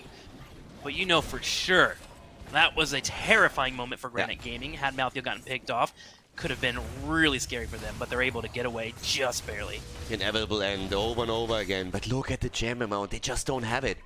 There is nearly a turn in for the blue team, but the red team just doesn't have another one. That was their first one, and they've suffered so many deaths this game. They just don't have anything else. Toxic, on the other hand, runs straight into them, and it has to be a kill. He gets off the Buried Alive, though. Will silence 2. Hook over the wall. It's going to hit Henning, and that's a Stukov. Stukov's in trouble. Here comes the Ring of Frost. It connects on 1, but Rhaegar's in a good spot. He shouldn't be able to fall here. Ty comes in, tries to get off an Ice Lance, but does not connect. Fury kiting here with the help of Stock, but here comes Phoenix from behind, looking to get out that damage. There goes the surgical damage as he goes straight for Fury. There's a hook. Fury falls, and so does Johanna, and that's got to be lights out, Khaldor. It has to be it. I mean, now Ty's in trouble too. The salvo doesn't quite kill him. He gets slowed though, but Toxic isn't there. They're moving straight through the middle now, and that has to be game. You have a 4 versus 3 at this point, and they're moving in. They could even go for the turn, but they're trying to go for the core right away. Anything they have here? No Ring of Frost available for 30 seconds. Malthael will have Last Rites, which will be helpful. Phoenix needs to be a main focus here. The big camp already pushing here in the middle. There's a Buried Alive straight on top of Junkrat, and Junkrat can't get out. Junkrat will fall. Team Thick Boys continues to stomp forward. Their mass showing how strong they can be. The pure weight being enough here to go against the core. Banana Beer chasing down Ty to make a statement. He will be able to get away thanks to the Unconquered Spirit. Toxic turns around, applies the auto attacks with the help Rhaegar, and that is going to be game here for Team Thick as Russia goes up 2-0 over Granite Gaming.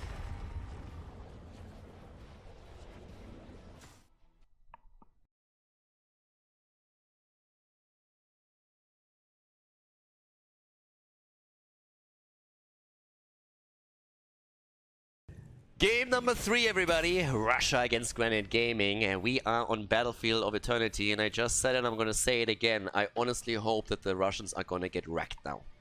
Why? Because I want game 4. To be honest with you, I want game 5. But yeah, this series has been so much fun already. I would hate for it to end on the 3rd map, but of course the Russians, they have very different plans here. They want to end this as quickly as they can.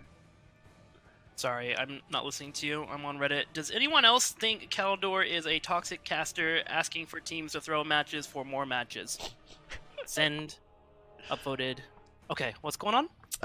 Nothing. I'm Okay, kicking you out of the cast, that's what's happening. Mute button. I can't find the mute button on Discord here, like where is that? You can't mute me, you would miss me. Battlefield of Eternity! All the wonderful characters that bring that single target DPS. Oh, Medivh is always a good ban. Yeah. Medivh is one of those characters on BOE where you want to make sure that you control space really well, and Medivh says, hey, you have space, I take it. You can't have this. Here's a tank. And so when you have that ability on your team, you disrupt your opponent's positioning often, and very often. So taking Medivh away is actually a very strong threat. Also, if you want to watch out for wombo combos, I completely agree with that ban. Alright, there's a couple of things to mention immediately. Swamp Grotta is actually a really good Medivh player, so he played it before in the tournament, and which is one of the reasons why they probably ban it here. But Medivh usually gets banned around map 3. That seems like legit. I like the Rhaegar ban though. We just talked about this in between the break, because on Battlefield you could argue for an early Rhaegar pick for yourself to get that lightning shield to get a bit more pressure in. But I love the bans that are coming out here. Finally, Jaina gets banned out as well. We have Rhaegar eliminated, and that means that Kolya Martian has to show us what else he can play outside of Rhaegar, Malfurion, and Tyrande. Because I honestly think those are the only heroes that I've seen him on, with the exception of the first game in the series where he actually played for the first time, at least that I casted him, with Lucio. Time for main tank Oofer. We had that 3 times, 2 times or 3 times already. Dude, it's kind of strong when you have no other tanks in the game. Oh yeah, no, absolutely. If you ban 30 heroes out, then we end up with an A meta. I stand ready. You're such a bully. We don't even have a player base to baiting defend it, okay? ourselves anymore, okay? Don't bait out the snark and then complain and call me a bully. That's not how this works. Speaking of baiting, Ariel and Vala coming out here. A tried and true combo, one that I think is a little stronger. I'm not completely familiar with the changes for Ariel, but I have heard rumblings around the Heroes community that Ariel feels pretty darn good, and she's always been great with Vala, so now you got your battery, in quotation marks, as people would say. Did they just and then you screw pair up that again? up with Tassadar. No, Greymane isn't banned yet. My No, bad. it's not banned. I remember the previous series. I was just like, they picked the wrong hero, but no, they didn't actually. Yeah, Vala and Oriel, we've seen the double support combo come out a couple of times, and Oriel, when played correctly, dude, like, she can keep you alive, like, 6 days a Sunday. Then again, Greymane can pretty much rip a Vala apart quite easily. Also, I would expect that they actually ban out Lucio, so that they can't rush around them anymore. I love this Turiel and Blaze setup, by the way, that we're seeing right now. That's an oldie. Yeah, Man, yeah. What was it? Western Clash of Western last Clash, year when we saw 2018, Katowice. Zealots? Zealots. Who pulled it out first? Yeah. Yeah. And then it just dominated the tournament, just layer upon layer upon layer of protection. You get the dive that you're looking for, and someone who does okay against dive because of her her ribbon that allows for you to knock back Containment Strike is Ariel. But when you have that much aggression coming your way, where they're able to really put one top of engagement on top of another one, suddenly she starts to fall really, really quickly, and you're having to deploy your Aegis, and then you're getting an Ariel to panic. It's going to be pretty strong, man, having that full dive available for them. Yeah, Mal'Ganis still in play. Arthur's together with that. Honestly, I expected Zarya. I've seen a couple of Zaryas now in Battlefield of Eternity. So, have you ever seen Zarya with Garrosh? That is insane. That level 4 speed talent is allowing Garrosh to just bully you all game long. But I honestly thought they would drop Zarya there. We had something similar already before. But Tai now and Vala, so far no Zarya for them. Mal'Ganis and Arthur's being picked here. This is getting good. And Lunara again. Nice. Honestly, Zarya could still work here. Yeah. For a 5th pickup, right? I mean, you can get that same movement speed for an Arthas. It's not quite Garrosh here. Okay, I guess we're just going to go Illidan. Okay, hi. Illidan, Karazim, Lunara, Mal'Ganis. I'm already a fan of Game 3. I said it, I'm saying it again. I want Game 4. I'm really sorry. I love the Russian team. They are amazing, but I want more games out of them. I love them. That's why I want them to lose. That's pretty much how that works. Game 3 coming up right now. Game number 3, ladies and gentlemen. Russia against Granite Gaming. And we have on the left side of Battlefield of Eternity, Falender on Bambi, Toxic on Blaze, Barnaby on Greymane, Stalk on Tyrael, Kolya Martian is playing Karazim. And on the right side, we have Heading on Oriel, Swamgrota on Arthas, Lauba on Mal'Ganis, Fury on Illidan, and Tai on Vala. They saw the triple melee in the last game. They said, you know what? Looks pretty good. Gonna try that too. Something we didn't talk about that much in draft, we kind of glazed over it. The Karazim coming in here for this full dive type of composition. Again, that single target fisting to the face that he can bring is helpful, but also he has the ability to switch into a, oh, hang on here, as Bambi takes a bit of damage there as Mal'Ganis comes in, gets a knockup. But Karazim can also transition into the 7-sided strike, which is great against an Arthas that might overextend even a Mal'Ganis here. So just having Karazim gives him a lot of options here at level 10 to switch into. The interesting thing for me is that this is like super old school if you think about it. The only thing we're missing on the side of the blue team is Illidan. Because we have Sanctification into Greymane engage with Karazim deep dive. Stalk on the other hand goes down. And Tai gets saved by Henning's Oriel. Henning providing the heals. That's what he's supposed to do here. Brings it perfectly, and Vala is able to live. And they were thinking about moving straight into the siege camp, but they don't spawn until 1 minute. Instead, they go for a wide flank. But immediately, Greymane and Karazim back away, safely playing it. Yeah, top lane, the Illidan, of course, is going to get some pressure here. That's the one pick that I think is just super interesting here. And I feel like that has to be Hunt, so you can use the side lane while they're... Well, again, Metamorphosis would be great too, but if you're trying to side lane it while the objective is up and get a bit of value there, Hunt would be fantastic for that. The rotation top side is now allowing the blue team to get that camp, but of course at the bottom of the map, that created an imbalance which allowed Granite Gaming to do the exact same. I'm going to be looking to take down these turrets. Open that wall a little bit here. Always helpful whenever you do grab the Immortal later on. Now, we do have the Hungering Arrow build, which is the preferred build that you have here on Battlefield of Eternity. Earlier, we did see a bit of an auto-attack into multi-shot build on this battleground with double support, which could be useful if you're trying to get to that late game and get those slows. But if you want to get the race, that single target DPS damage, this is the build that you need to run on BOE. Then again, do you think they have actually a chance on the race if you compare those heroes? I feel what we're seeing for Team Russia is just absolutely insane with Immortal Pressure. I think if in a vacuum, if you look at it at a 5v5 where you're both jumping onto an Immortal with Karazim and Greymane just straight up by themselves slashing with the help of Lenara, sure, you're not going to have it. But you want to have the ability to find a pick and then have Bala spread out and then work on that Immortal while the rest of your team tries to defend. Lobber able to sneak away, puts people to sleep, dropping a step for good measure. Feels good. He hit E and then B. The B step right there. I mean, 3 heroes is homing in on him, and he's in so much trouble, and he's just like putting everybody to sleep. He's more boring than Deckard Cain apparently, and just B steps them on the way bound. Lobber able to survive. We're going to have our camps grab for both of our teams here. Ariel actually waiting on the top right corner for that perfect moment to have the top lane pushing in. And it's actually where Illidan can decide what he wants to do. Does he want to be a nuisance and just keep pushing the top lane, start taking down the structures, and then work on the fort in exchange for losing the Immortal race? Or is he going to rotate out and be in the fight and let the camp push by itself? You'd love to have that option as an Illidan player. Here comes also the level 4, of course, for Tywin. Starts to need to get a couple of stacks here to get real value with a Monster Hunter. 7 with the repeating arrow is going to help him with all that damage. Again, having the setup here. Good poke from the side, but they need to take out the camps eventually. Nice whip from Henning. Alright, so he goes straight for the whip here to save Vala. Good job by him. As they're locking down Stark again. Ooh, he's able to get out though.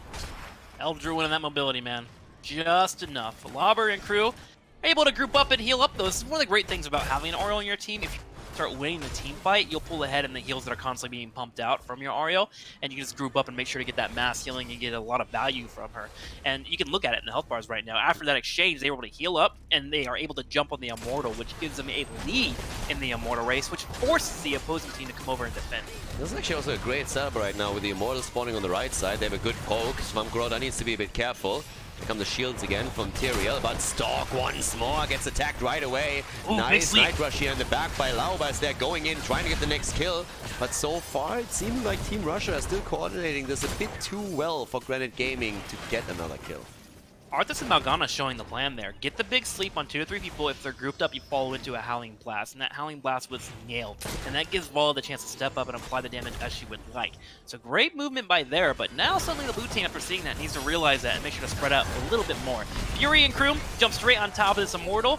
You have Ty constantly working in those Hungering Arrows, and you just see the damage really starting to work out for them. Lobber trying to create some space, and that's going to be the pickup. Here's a big uppercut to knock off one person. Stock is low, and Stock will fall. Stock goes down, and that's the second time that Tyrael dies, and it also puts level 7 right into the hands of Granite Gaming. The extra talent, repeating arrow already in play, and that's a big boy Immortal as well. Big shields coming through as they're going for the top lane, and obviously Stork is still missing for the defense. That kill couldn't have come at a better time. Yup, that Immortal is the Mountain from Game of Thrones. He will be pushing through this fort. He does not care. He will be looking to grab a little bit of damage, but Fury jumps in to cry and create some space. Drops the evasion down too as well, just to make everyone panic. And Farlander is having a hard time here. Fury thinking about going for the kill, but has he overstepped? Able to come back and get a heal. Henning actually doing just fine as well, already full on hope. Yeah, Fury diving in deep for this, but the one thing they accomplished with it, they drove the entire fight so far away from the fort itself that the Immortal had an absolute easy time to break through it, and now does even a bit of wall damage at the keep itself. So that first objective was a huge win for Granite Gaming already. Khaldor, are you a witch of some sort? Huh? You cursed the Russian team, and now Granite Gaming is in the lead. What are you talking about? 8 3/4. They got an easy Immortal, No. and they're looking to be in a good spot as they move towards level 10. You're looking at this the wrong way. The Russian team is in their sweet spot now. It's actually true. Although their MO has changed a little bit in this series. We'll see if that MO continues to stay true as Banana Beer attempts to go for an escape. Fury keeping up with it. This is where an Illidan loves to be.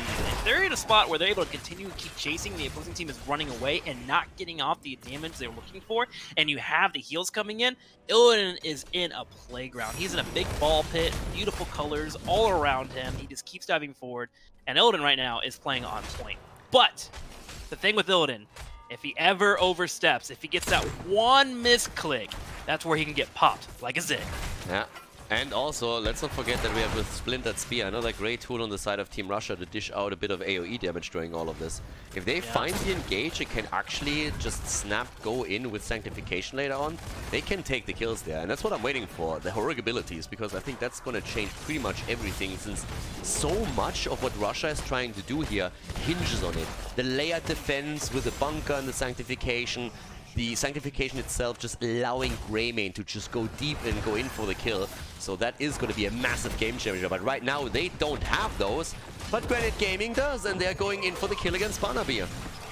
Shield comes out, Smite 2, not enough for Greymane. Lobber knocks up Karazim. Karazim gets haunted as Illidan comes in from the side. Karazim attempting to escape, getting off a couple of Radiant dashes. Now, while we do have people getting picked off here, this is buying time for the rest of the team to soak for that level 10 that you were just talking about. And immortal damage is just now about to start happening here as Mal'Ganis rotates to the bottom right. So, while that is unfortunate for the blue team, it has bought them a little time at the expense of their lives. The one thing that I still want to see is I feel like Lunara has to go for the leaping strike here, because if you have Illidan just hunting you down all the time, you need that mobility. So I'm not quite sure if they can go for the range poke, which you would usually love to take here. And yep, leaping strike it is. That takes a bit away from the immortal poke that they were hoping for. Still waiting for that Sanctification to be chosen. Unless, of course, they want to go complete ham and go for Judgment plus Cursed Bullet or something along those lines. Dang, you got me excited, and then immediately Sanctification was locked in. I was staring, I was like, ooh, give me that Judgment. Here comes a House Blast into a Hunt. Bananabeer trying to escape. He needs one more second here before he has that Dark Flight. Here comes the 7-sided strike, getting the damage in. There he goes. He gets away straight towards his fort, while Strafe actually comes out from Ty. Yeah, Ty going straight in with his Strafe and tries to get the damage in. Stalk already low again, and they're jumping on him, trying to get the kill here. Farlander on the other hand, able to get out of this. Toxic comes in a bit too late with the jet propulsion, but they're trying to go for the counter kill. Fury is so low, but he still survives. They're trying to drop Arthurs, and now Lunara is the focus, but the leaping strike keeps her in play. Banabir moving out. Blaze goes down. The double kill. They're so low, but the healing should be coming in here for Ariel, and Ty's able to rotate over and start working on that Immortal. And the worst thing, too, is the top lane, as you so wisely show off there. Catapults pushing in, as well as the camp. That wall has been broken down, and that will be a keep completely exposed. And that's not even the worst of everything! They're about to get another big boy Immortal, as immediately Vala clears that out, and the Immortal has full health. Yeah, that is gonna hurt a lot now. 6 kills against 0, so even this didn't work. But again, we were waiting for the level 10s. And I'm still waiting for the Russian team to finally have an opening that they dictate. Because even the last fight, it all started with a rotation of Greymane being caught. And then it was more of a defensive battle than anything else. So at no point did Russia do what they want to do with this composition. They want to engage in the fight. They want to choose when to go in. Do know that the Russians typically allow for Immortals when they are full health, and then they push behind them immediately. But they have to watch out for Lobber here. It's been a real nuisance. Another Smite comes out, Lobber goes in for the knockup, able to push him away. Bambi will get connected with the Howling Blast, but Farlander is able to escape. And meanwhile, the time is being bought here for Granite Gaming to work on the wall, and they're fully healthy. Yeah, they are. Even with the damage that comes out of Lunara. Now Ty's in trouble, but Oriel with a save. Sanctification on the ground. They want to get a kill. Nice. And they do. Vala is dead. And here comes the play straight for Oriel. Both down. Greymane falls for the counter kill, but Farlander is just jumping around on Lunara the entire time, dropping the damage. Illidan is dead. And they go for Smart Grotha. Arthas trying to do his best here. Tyrael will not have any mana. He's going to go ahead and fall off here so we can use that trade value to get a kill on Arthas. But meanwhile, this Immortal has been shredding this keep the entire time, and that keep is getting dangerously low. In fact, that keep is going to go down. So while the Russians... Oh my god. Mal'Ganis is busted. Ban Mal'Ganis, please. Lunara. He's able to find a kill there. Lunara is as dead as Bambi's mom, as the keep itself drops too. Pew pew. Unbelievable. Arthurs and Mal'Ganis are able to get several kills in, and the keep is down, despite the fact that there were 5 kills now against Granite Gaming. I would still say that the red team is going to call this a win. Yeah.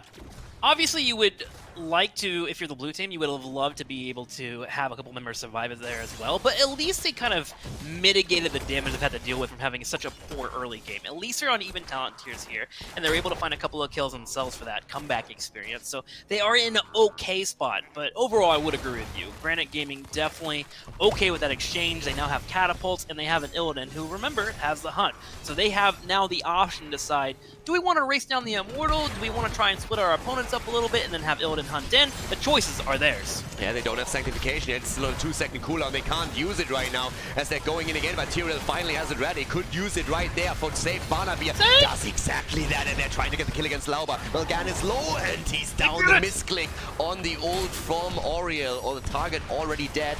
Don't really know, but still, Lunara has fallen as a counter kill, so it's a 1-for-1, 2-for-1 trade as Blaze falls, and that's just not where it's gonna end.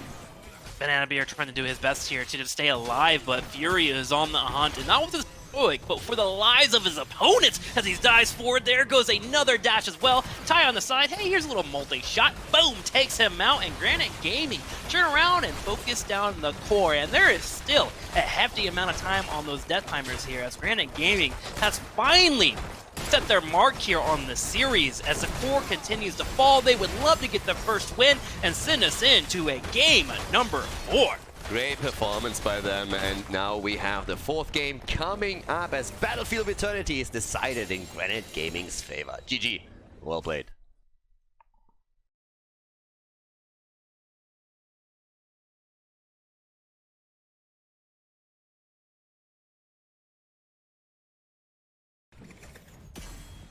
Game number 4, Granite Gaming put their point onto the scoreboard on the last map, Battlefield of Eternity, and now we have Team Russia heading straight in with the first pick, first ban right here, and I wanna check out if they can force the 5th map. Either way, it's gonna be a lot of fun. The bans are already about to come in, and of course we're gonna update that in our little sheet here as well, which the players currently use to keep track of the bans and the heroes that are still allowed to. But after we already saw a bit of meme potential coming into game number 3, honestly wondering what we're gonna have for game number 4, because this could be hype. Alright, Mal'Ganis gets banned out.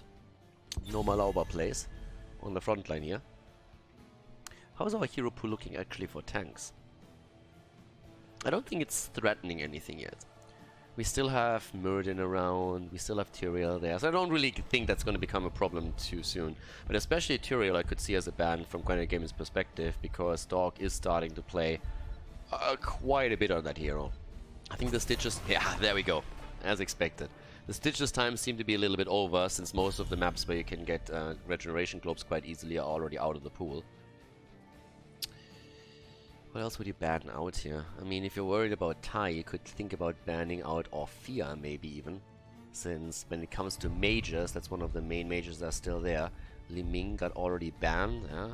Jaina got banned out too. Gul'dan has also been banned. But they dropped Vala first, so definitely targeting the DPS here. But getting rid of Vala, so no more plays from Tai on that hero. Which also, of course, makes sure that you have those support setups pretty much negated with Oriel. Unless you play Lunara again. Lunara Oriel would still fit, so Oriel hasn't really been banned yet. What we're gonna see getting rid of now from Granite. At that point, actually, I'm not quite sure. Maybe again supports Arthas. Alright. Arthas is a winter hero. Russia is a very cold country, so obviously Russians are very good with Arthas. 1 + 1 = 2. Duh. So they want to make sure that they don't have that inherent advantage of playing that hero. It makes perfect sense to me. But now we're going into first pick material. And that's when we're starting right away about Johanna. Alright. Going into the tanks. Again, we still have a couple out there, but now that Tyrael is banned, obviously. You have Stitches around, you have Johanna around. ETC was banned out earlier too against Lauber, if I'm not really mistaken here. So the tank pool is starting to get a bit low, but there's still also Murder on the board, so there's enough right now. Sky Temple, and someone rightly pointed out, I think Samuro is also still available, so that could be a good one. Oh, and there it is, I just talked about it, Lunara and Oriel, bam, in the first rotation, picked immediately. Count me in. Lunara is there, there's a rumor that the Russians murdered Bambi's mom. And so Lunara is out to get revenge. Ah, the bird and Illidan. Alright, this is a goodie. This is gonna be good. Could see the hunt, could see a global plus pseudo-global coming in. And let's see what's happening here. It's deer hunting season. Illidan wants to get some meat. Expands are coming in too. Wait, did you say meat? Are we getting butcher? No, but Illidan wants to have some Bambi meat. Debated out of eating lunch. Karazim gets banned out too. They really want to find out how deep Kolya Martian's hero pool goes. The support choke is starting to become real. Real talk, Brightwing's up with an Illidan hunt into a phase shift build.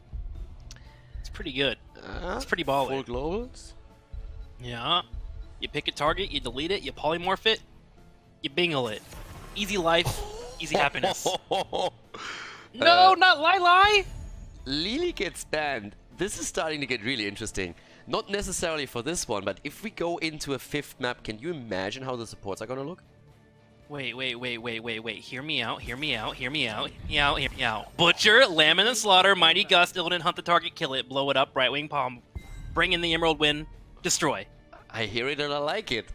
There's You a like Cassia, it? though. Look at Cassia. There's another blind. They picked another blind. Who cares? Delete her. Laugh at her face as you blow her up with hammerings. I actually think it was a smart move from Granite Gaming. They clearly wanted to ban out the blinds. Give it to me. Rush meat. Come on. They don't dare. Do it. I shall do what I must. Nah. For the Nexus. I'm going Alex home. and Orphea. I honestly think if they wouldn't have picked Cassia, we might have seen something along those lines. But even against Illidan, getting rid of the blinds might not be the worst idea there. It's a smart draft. Yeah? You take the Johanna so they can't have it themselves. Should be fine. Is a new Brock Cup available, or is he fully banned out? He's fully banned for the entire tournament. But here comes the last pick. Double support. Yeah, they don't have a tank anymore in this case. Well, we have tanks up, but they don't pick any of them. So Uther, Oriel with Lunara, Cassia, and Dehaka. Alright. Game number 4. We are going in, boys. Sky Temple is the map. Team Russia needs one more map, but if Granite Gaming wins it here, then we're going all the distance. Let's jump straight into game number 4. Game number 4. We are heading into Sky Temple with Team Russia on the left side. Stark on Johanna, Toxic on Illidan, Banabir on Orphea, Kolya Martian on the Thick Girl. We have Fallen Down Falstad, and on the right side of the map, Henning on Oriel, the double support with Lauba on main tank Uther. In game number 4, Fury playing Dehaka, Tai on Cassia, and Swarm Grotta on Lunara, the battery for Oriel. Tank Uther, man. One of my favorite off-meta tanks to play. That and Zul are definitely tied up, but Uther can actually do a lot on that front line, especially with him moving into this Q build here. I wonder if we're going to see any holy shots, but regardless, a fight for the eye is being busted out right away. Condemn comes in, Farlinder dropping off a couple of his hammerings there. I have noticed in Europe in particular, we've been seeing a lot more of this bribe build for a lot of our players. Is it just completely fallen off the Season Marksman build, or does this feel like the way to go for a lot of players? Season Marksman build is still being played. It also depends a bit on what you're playing against, but they're starting to really home in on that bribe build because you have, well, stealing camp. First of all, Falstad obviously more so empowered here in Meta Madness than in normal games, but when you see Falstad, we've seen him usually on maps where there's a lot of camps, so you get a lot of the bribe value out there. And the entire Lightning Rod build usually also keeps you quite safe and can get solid damage out there. So it has definitely become a lot more popular, but it's not like it's replaced the auto attack build with Season Marksman. We actually had a Season Marksman game also today. So it still depends highly on who plays the hero and what kind of composition you play against. But both are definitely viable right now. Yeah, it's pretty darn fun too whenever you move into that Lightning Rod build and get that extra damage in thanks to your bribe stacks. It's one of those that, like, if you have a front line engager on the opposing team that doesn't have the ability that break it, suddenly they're actually in a lot of trouble. And Uther, actually, in this regard, is going to be in trouble as he can't really break that Lightning Rod build if it does come to be built out here by Farlander. So I'm kind of curious to watch that and see how that unfolds. Giant camp grab for both of our teams, and actually very early night camps for our teams. Typically, you'll see one team try to rush that and then break down a temple, or at least open the wall so they can control the top temple and get a fort for that passive experience here. But both teams are aligned on that idea, as they both will be grabbing them at the same time. Illidan is already having a little bit of skirmish with Fury, by the way, and Fury is getting murdered. Even has to use his essence here as he's body blocked and everything. Toxic moving out just in time is basically just saying, well, there might be a rotation. That was a lot of free damage that he just got delivered. Yeah, Illidan players, if they keep an eye on that drag cooldown, especially before level 7, they're usually in a good spot to win against a Dahaka if they can't land that tongue. So good heads up play there by Toxic, really counting down that drag cooldown and make sure to watch out for it. Push in the top right, currently going slightly in favor of the Russian team, as you see Granite Gaming rotating over to try and slow down the progression of this camp. Yeah, Lightning Fury build here. Stacks are continuing to come in for Tai as he connects those. First camp goes down. Fury, of course, getting the AoE in, but with only 3 heroes left here, they're already moving away from this one. Bot lane pressure, and that's really where the bird comes into play. That's where the global is going to get the value. Uther, not really the hero that has the most amazing wave clear, so after Farlander clears out another wave, he can always fly up top. That he can. Hanging down there, and Uther's not going to do much against that giant camp, right? That's pushing in. That's really, really annoying. Top side, Toxic is starting to actually lose out a bit on the trade, but again, the life sustain is going to be enough for him, while Dahaka is just hoping for that essence, and again, building towards that 7. Temple phase begins, and immediately you see the Russian team to take over the middle side. What's mostly important here is when Alex Strauss is going to pop that dragon. That really indicates that she wants to control that space, and they have decided they want to have that area. But with Illidan doing so well in the top lane, they have the option to wait it out, and they decide to do so as they pull away and allow for Granite Gaming to grab it, and they go for a gank on Lauber in the bottom lane instead. Yeah, and they're going to get this kill. Lauber is going to fall here 100%, and with him dead, now Forster could still fly if he wanted to. Top lane Toxic is all of a sudden a bit in trouble here. He's still able to go away. Fury didn't have the cooldown on the tongue ready, didn't use it there. But we have the 7 talents coming now in for both of them.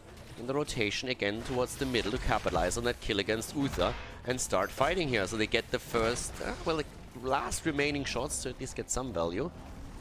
They have the league experience, but still, top lane, that's the big battle right now. Yeah, Fury was smart to realize that with Uther getting ganked in the bottom lane, there was no one to come over and contest him, so he went straight in for Illidan. But now suddenly, he's in a bit of a weird position. Hammering comes out, secures the kill, and that will be a rotation from our Russian team that turns it around. Now, Lauber coming up once again to try and control that front line. He gets the armor for a little bit here as he pops in those holy shocks and gets the heals, and Illidan will be able to take over that temple again. So the Russians finding a kill and are able to grab the rest of the temples here, which gives them enough of an opening. Now, with that all being said here, if you look at the map, it's actually a bit even between our teams when it comes to controlling the battleground. Yeah, Fury came in again and burrowed after he respawned and tried to get the drag, but he couldn't get it. We still have Falstad now at the bottom, going straight for the bribe, and Farlander, of course, wants to catch the experience here. He is rotating as well as Cassia. Problem for Cassia is, of course, that since she's the one rotating between the lanes, she's also not getting any stacks together on the Lightning Fury, so it's going to take a bit longer to get some value there. Toxic gets stunned out in the middle, but Swamp Grotto can't get the damage in, but a nice kill against the fountain in the mid lane, whereas we are seeing up to the top Dehaka taken out again just before he can tap the fountain here. So a great kill coming in from Team Russia as they are making it a 3-0 in these early stages. Yeah, it really feels like Falstad and Illidan are getting the better end of the deal when it comes to map control. First off, Falstad clears incredibly well once he gets that boomerang at level 7, and Cassie hasn't had really a chance to answer that back, right? She doesn't bring the most efficient type of wave clearing, and Lauber is having a hard time, man. He's been one of these characters that has to sit on the side and just kind of soak. But Uther, man, if he gets dived upon, sure, he has that one single target burst heal, but afterwards, he's kind of a sitting duck. And it's being shown by Lauber here as he gets picked off once again this match, despite going full Q build and attempting to get some holy shocks in. Yeah, that's massive damage on the top fort as it is. Now we have level 10 for them too. Farlander is also doing quite well against Swamp Grotto at the bot lane. The both of them are trading pretty evenly most of the time. There's the Hunt, Blessed Shield, so pretty much exactly what we expected here. Could have seen them even more aggressive with that Hinterland Blast again that they used in the past. But now they're trying to force the fight here. Lauber is there, but they're not making the play. But they got the fort itself, and that's already worth a lot. Electing to move into the Cleansing Flame instead of the Life Bender. I'm not sure if that's a common trend here in Europe. In North America, we've been seeing a little bit more Life Bender. But regardless, I like the Cleansing Flame. It allows for you to dive with your Illidan and, of course, keep him nice and healthy. The Life Bender? Is it a new one? Lifebender. What's it? What is it called? I don't even It's know. this dude. I Life haven't played Binder, but you make it sound as it is. It's I like Lifebender. You know, like it's have like you a seen Avatar: The Last? Bloodbender. Yes, exactly, dude. I love The Last Airbender. Such a good show, dude. Toph is the best. Yeah, she is. She actually is. I can't contest you on that. Stock stepping up, brings in the Condemn and goes straight in for Lauber, who is attempting to hold that bottom temple for now. Falset and Illidan have elected to go ahead and push out the rest of the map, and they're looking to make waves, and do so they are, as Falset's already pushing that top side, while Stock attempts to hold down Lauber. Yeah, Uldon or Fear on the other hand misses completely. He has the hunt, but he moves away right immediately. I mean, they have 2 supports already. There's no chance this Swamp Grotta actually dies. So they play this really well here, but Falset gets some top lane value as he still pushes that out for the time being. I gotta question something else though. Have you actually looked at the talents? Oh well, hold your horses. We're having Swamp Grotta still getting the damage out here. Henning is getting pushed back too. They're starting to drive a wedge between the 2 of them. Falset still fighting with the Haka top side, but the fight down here is taking off as we're seeing Alexstrasza use the ult. And Uther has gotten pretty low on mana, able to finally start scamming in here, but Toxic at the same time is trying to buy some time. There's a Divine Shield. Toxic trying to retreat. Ah, he can't get to his friend in time, and will get picked off. Handing low himself, but in a position to where he's able to provide just enough heals, they'll be able to win the fight for the temple. While, as you mentioned, Falset kept pushing in the top side. Dahaka, not pulling the trigger on that burrow, is going to go ahead and continue to hold for now. So the one thing I want to still point out is with the talents that we're seeing, that 7 on Lunara, not going Splintered Spear and instead the Wild Wigger. That's a weird one for sure. I mean, Splintered Spear is just normally the go-to. Talking about go-to, they're going for Fear right now and they're actually getting the kill. You get it. Quick pickup. Lauber able to escape too. Just enough healing should be able to allow for them to move away, and they will do so. That temple also being picked off, but Falstad continuing to be a nuisance here. Fury going for the isolation. Drag, if he gets one more auto attack, I think will be available. Farlander's trying. He actually gets the kill. I can't believe he pulled that off. Wow, turns around, gets a hammering. Dahaka had the right state of mind there, but just getting hit by that hammering, that boomerang damage was too much. That was crazy. I mean, seriously, first you get dragged into the range of the keep itself, and the shots keep coming in, and then the isolation connects, and he's still able to take him down. Farlander with the big boy plays here. And the push will continue to stay in the top right, which means Dahaka has to go straight back to being a janitor. Dahaka is not liking his life right now. He's feeling pretty prehistoric, as he's not be able to make any plays. At some point, he's going to have to stop watching that lane and try to get into a fight and win a quick 5v5 here for Granite Gaming. Overall, in terms of map control, though, again, the same theme. Pretty even. You see, both teams have 2 outer layers of defense here. Force in the middle and bottom here for Granite Gaming.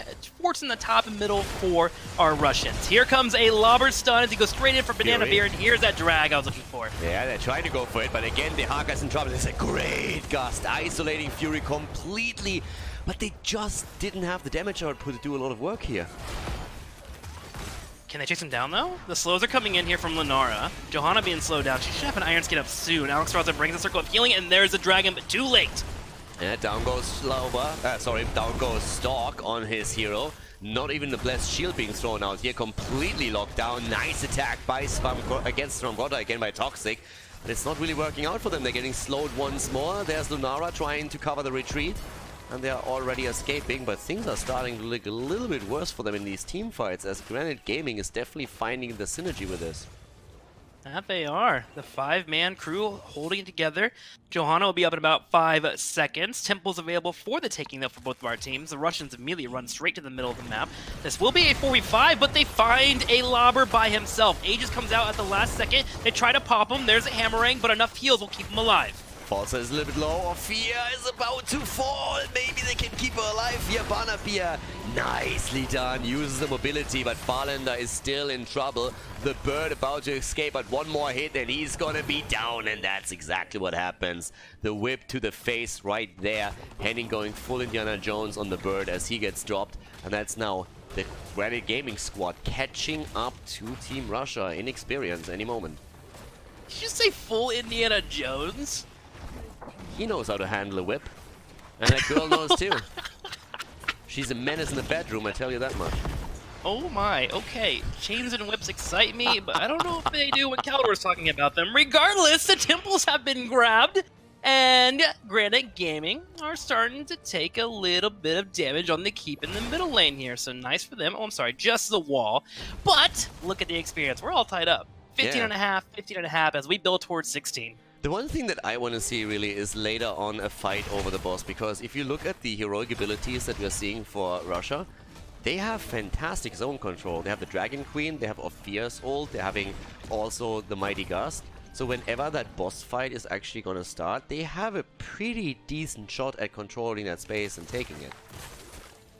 They do. The control is wonderful. I do worry whether or not Granite Gaming is going to give them that chance though to fight over it. I mean, they are dancing around it, playing it safe enough, and they still have that first temple, or first fort in the middle, and first fort on the bottom right now. So they just need to make sure that they watch it, and they're doing that. They're just watching it, they're staying nearby, they have Dahaka floating around. But you know the Russians, man, they might just force it at any point. Yeah, they've been doing that the entire tournament already. But it's actually interesting how now both of the teams are just playing a lot more passive than before and just dancing around each other. They're especially hoping that Farlander is still able to allow for that macro aspect to come in. With the exception of Storm getting chased, even has to drop his ult here to get away. And it was actually a good choice to sacrifice that cooldown, because let's face it, if he gets slowed by Lunara and stunned by Uther, he's pretty much dead meat. Yeah, and Dahaka could have rotated in, and Voltstad wasn't close enough to be available for that fight, so he had to drop the Blessed Shield. Smart play by him. And the Russians are showing that they want to force a fight down here. They still have that Mighty Gust, that Dragon will be available. Here comes the Hunt, straight on top of a Lobber. Lobber goes forward, Lobber's dancing, he's watching out for the Jaws do miss, but Lobber is locked in. Lobber is low, Divine Shield comes out while Toxic scurries away. And Alexstrasza keeping everybody alive. Oriel again with a save right there. The double support really coming through for them right now. Dragon Queen already popped, but the boss got leashed, so no fight over this, at least for now. They're still trying to get the kill against Lauber. At the same time, the Dragon's connected against Illidan, but Uther is dead. Straza continuing to provide the heals with the auto attacks here. Fury floating on the side. There is a big kill coming in from Henning. They're trying to chase him down. Uther providing what he can. Big circle of life comes in and it procs. There's a stun on Dahaka and the Russians blow him up. But Granite Gaming turns around and finds an Orphea themselves. Lunara value right there. She keeps poking and poking. Are they actually going to make the play for the boss here? They can't. Not in the 3 versus 4. Nah, they were thinking about it. They got it started. They thought about the giant pressure they have in the bottom lane that could go towards that keep and clean that up, but they decided not to pull it off. You gotta be careful there. Even with Ariel providing the heals, there's no way that the opposing team is just gonna give that up. They'll definitely contest it. So here we go, straight into the next temple phase. Still a fort advantage in favor of the red team as they're waiting for their Uther and Dahaka to come on back. It's honestly getting bananas here. I could totally see them go for the for the boss again. Tai, on the other hand, there's way too much, not even with the Aegis. Again, another good gust for the isolation. This is a problem with Aegis. If you're in a situation where Aegis gets dropped and Farlander has a good position, he just needs to gust and isolates the target completely. But the chase, on the other hand, that's a different story, and the counter kill is in as Johanna falls. Toxic still on the run, but Bambi is on point here. Nice friend of foe. Toxic gets healed by Alex. Still, heroics being used to keep him alive, but he does stay alive, so they'll be able to escape, and that does mean no boss play available for Granite Gaming, but they do have the ability to move it towards this temple, and Lobber is leading the charge. Dahaka already going to position to check out the boss, make sure no one is trying to get those giants either, and that will be a temple firing away in favor of the red team. And this, if it is able to be grabbed completely by Granite Gaming, should net a keep and catapult pressure, and immediately that top lane is being sieged. Bot lane, on the other hand, look at the boss. They're looking at it, and Fury, of course, has already sniffed that out, but they're trying to make the play here. 6 seconds until Johanna is back. Uther is moving away from the top side, and immediately they're dropping the boss and going for the Siege Giants instead. As long as they know there's a hero top side, they can still make that play. And with them only half a level away from level 20, Granite Gaming has to be worried about this. If there's a wind tunnel, they are going to grab that boss. You took the words right out of my mouth, man. I was really thinking about that wind tunnel being a play here for Farlander, and the Russians, if they have that small advantage, they will definitely push it. They've shown that time and time again in this tournament. For now, they play slow and passive. They're trying to play around this eye in the top right corner. They don't quite have the vision, so they're playing the buddy system right now with Johanna showing a little bit of pressure here in the middle from Lenara. Fury moves over and starts working on that temple once again. It begins a siege on top of this turret. But the moment 20 connects, Fury has to think about potentially backing away. He does not want to be in a position where Illidan can hunt in and lock him down, and he does. He burrows straight out and then work on the night camp. The Russians are still had an experience, but they're so far behind from a structural point of view in this map. They're barely now able to take down the fort in the middle, but there's still one at the bottom of the map. So now we're having Stark already going for the boss here. Illidan, of course, can hunt in. Falstad is there as well, but obviously Granite Gaming is sniffing this out, and immediately the retreat. They're seeing it through the vision in the middle, and this is just an insane situation between the two of them. I mean, the suspense is crazy. Both of them just hoping for a mistake to be made on the other side.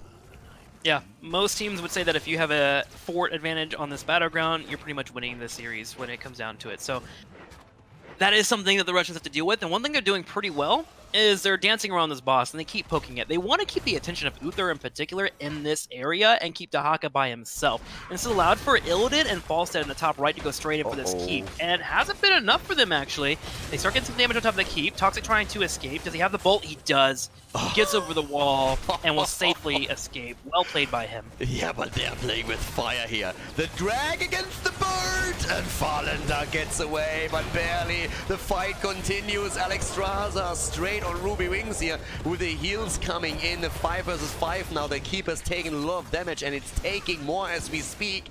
Alexstrasza immediately on the ground in dragon form, trying to help the team to retreat as Svamgrota is providing the slows. Again, they're just dancing around each other the entire time here. Nobody really willing to commit because they're all afraid that they could lose this now. Wind Tunnel available for Falstad. Poke immediately on top of Lobber. Once again, he gets blinded, takes some damage, but able to escape.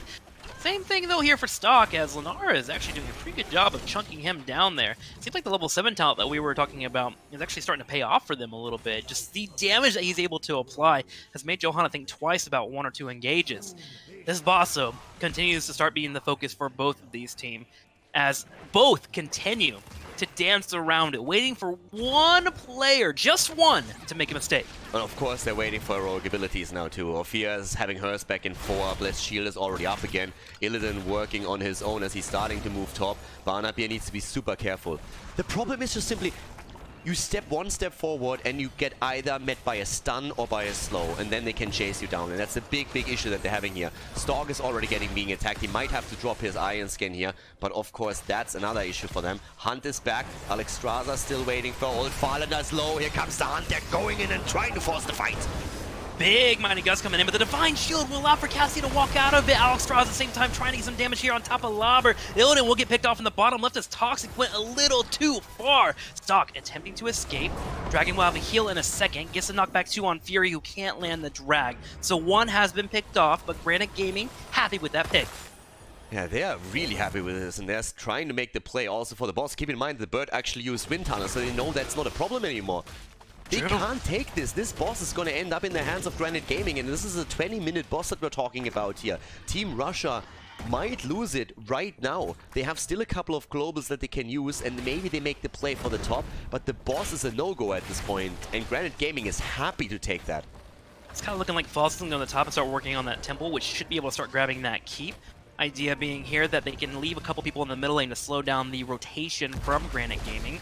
But Farlinder plays it a bit safer, actually. Oh, actually, he's not playing it safer. He's playing it more aggressive. They're going for the backdoor. They're going for the keep. They have to. They have to race it right now. But you see the same thing happening at the bottom of the map. The boss is nowhere near this. The damage output, on the other hand, Illidan isn't there. Illidan is not there. This is going to be a 4 versus 5. Illidan is back, but he can't do anything. Toxic is trying to prevent the core from falling as quickly as he can, but at the same time, it's just not looking like they have what it takes here. Just look at Granite Gaming racing down the core. And that's not a race, that's an execution. Team Russia loses game 4, and we go the full distance to game number 5.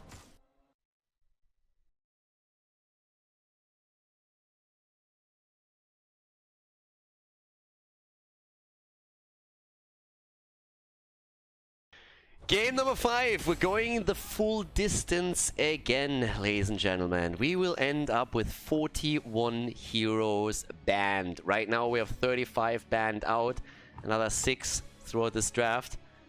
And I'm hyped. Again, Tim and I already talked about it. I would expect that Dehaka is either going to be a super early pick, first pick or something, or he's going to get banned. One of the two. It has to be, right? Yeah. Unless they want to keep running this Illidan against it, which is seeming to work out for the teams that are playing right now. So there's still a possibility, but I agree. I think logic immediately dictates you try to get rid of Dehaka here and then don't play that global game. Now, there are other heroes that I need to double check here. The Vikings are playable, right? Yeah. Even, Okay. I mean, you could still also get Falstad. Let's not forget about that. When we're talking globals, that's another big one. Truth. Actual truth, man. In before Zagara Nidus pops up. Oh my god, I forgot Zagar was even a hero in this game, dude. Well, She's bodied so hard. I mean, she kind of isn't. Even if you're having 41 heroes banned out, she's completely neglected. So I don't think that we're gonna run the risk of seeing her played here. Alex banned out too. The support chokes are real. They're really doing it. Ban Brightwing, no support comps, game 5. Let's I mean, go. again, this map, Brightwing would actually be a good option. But think about how many supports are already banned out. We still have Whitemane, for example. We have Uther still in there. There's still a couple left. But they're just going in on that. The meta is getting, what is it, What is it, Khaldor? Mad? It's pretty We're mad. getting a mad meta. It's pretty mad. What's happening? We're going crazy out here. We're more crazy than the Mad King himself. So, Are they gonna ban the support? I mean, at this point, you might as well, right? Right? Just might as well go with the flow. You're floating down Rimmer. We have you still know? have Morales. We still have, I mean, we still have a few, but the pool is thinning out quickly here. Stitches gets banned as well, one of the few tanks that still remain. I think they forgot that Muradin is still available. Maybe they don't care? That's, like, I don't know, but immediate Uther pick. Immediate Uther. You can play him as the tank, you can play him as the support here. How is Granite Gaming gonna react? Are we gonna see that Muradin picked, or are we gonna at least have another support? Again, we still have Brightwing, we still have Lucio. Was Lucio banned? I think Lucio was banned too, right? So you have Yeah, Brightwing, you have Morales. Damn, you're really running out. It's going down. There's Junkrat, there's Lenara. They pretty much bit more picked pork. 2 of the few remaining damage dealers away. Well, they also picked 2 of the characters that make Uther's life hell, right? Yeah, there's false set. Very hard to heal. Are we gonna see the Haka from too? Are they gonna play the double global? It's baffling to me that those globals weren't addressed. I'm staring at it. I'm waiting. If Give they- it to me. What if are you they play playing? the double global here and try to out-rotate them. Phoenix is still in. 2 auto attackers pretty much. Doc can still be banned here on the ban phase. Yeah. If anything, then it's probably going to be Russia that bans them out. Yeah. So they have the global Yeah. power. Illidan is That also almost still yeah, up, so you though. can still play the Yeah. pseudo global with a hunt. I don't know how you keep track of all these bans in your mind as you're trying to figure out what's being picked. It's boggling my brain right now. Johanna? I mean, now you have to pick Muradin, right? Yeah? Do you ban it out here? Yeah. Dingled on. Varian main tank is an option. True. Chen. We mentioned Zul earlier. Yeah, let's keep thinking.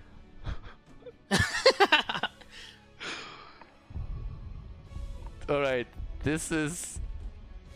I mean, you have Marquee Chen and main Varian tank? if you really want to have a main tank, or you play without one. Leo de Haka. Leo de Haka. Okay. Leo's a main tank in this? Yeah, I assume so. Yeah. Leo should be the main tank in that setup. They still need a support. Morales? Ah, well, I guess Morales can just hang back with Junkrat and Lenara and you just don't care about Leo, right? what do we actually 'Cause get that's the for one- Stork here? He doesn't play Varian with this, right? I mean, you want to have Burst for Varian.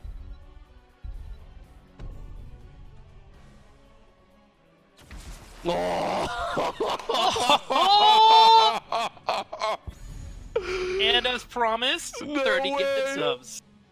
No I say 20 or 30? way! Toxic with Atanis and Stark on Murky. They win, dude. Got to be kidding me. And Henning is... wow. Just wow. They actually pull that out. And Brightwing as the healer. Oh my god. Alright guys, game number 5, and we have to talk about Murky. Murky was actually an accidental pick here, and the teams very quickly then decided that it's no problem, since it was on the last pick, that they switch it over to the real intended hero that they wanted to take, which is Deckard Cain for the double support.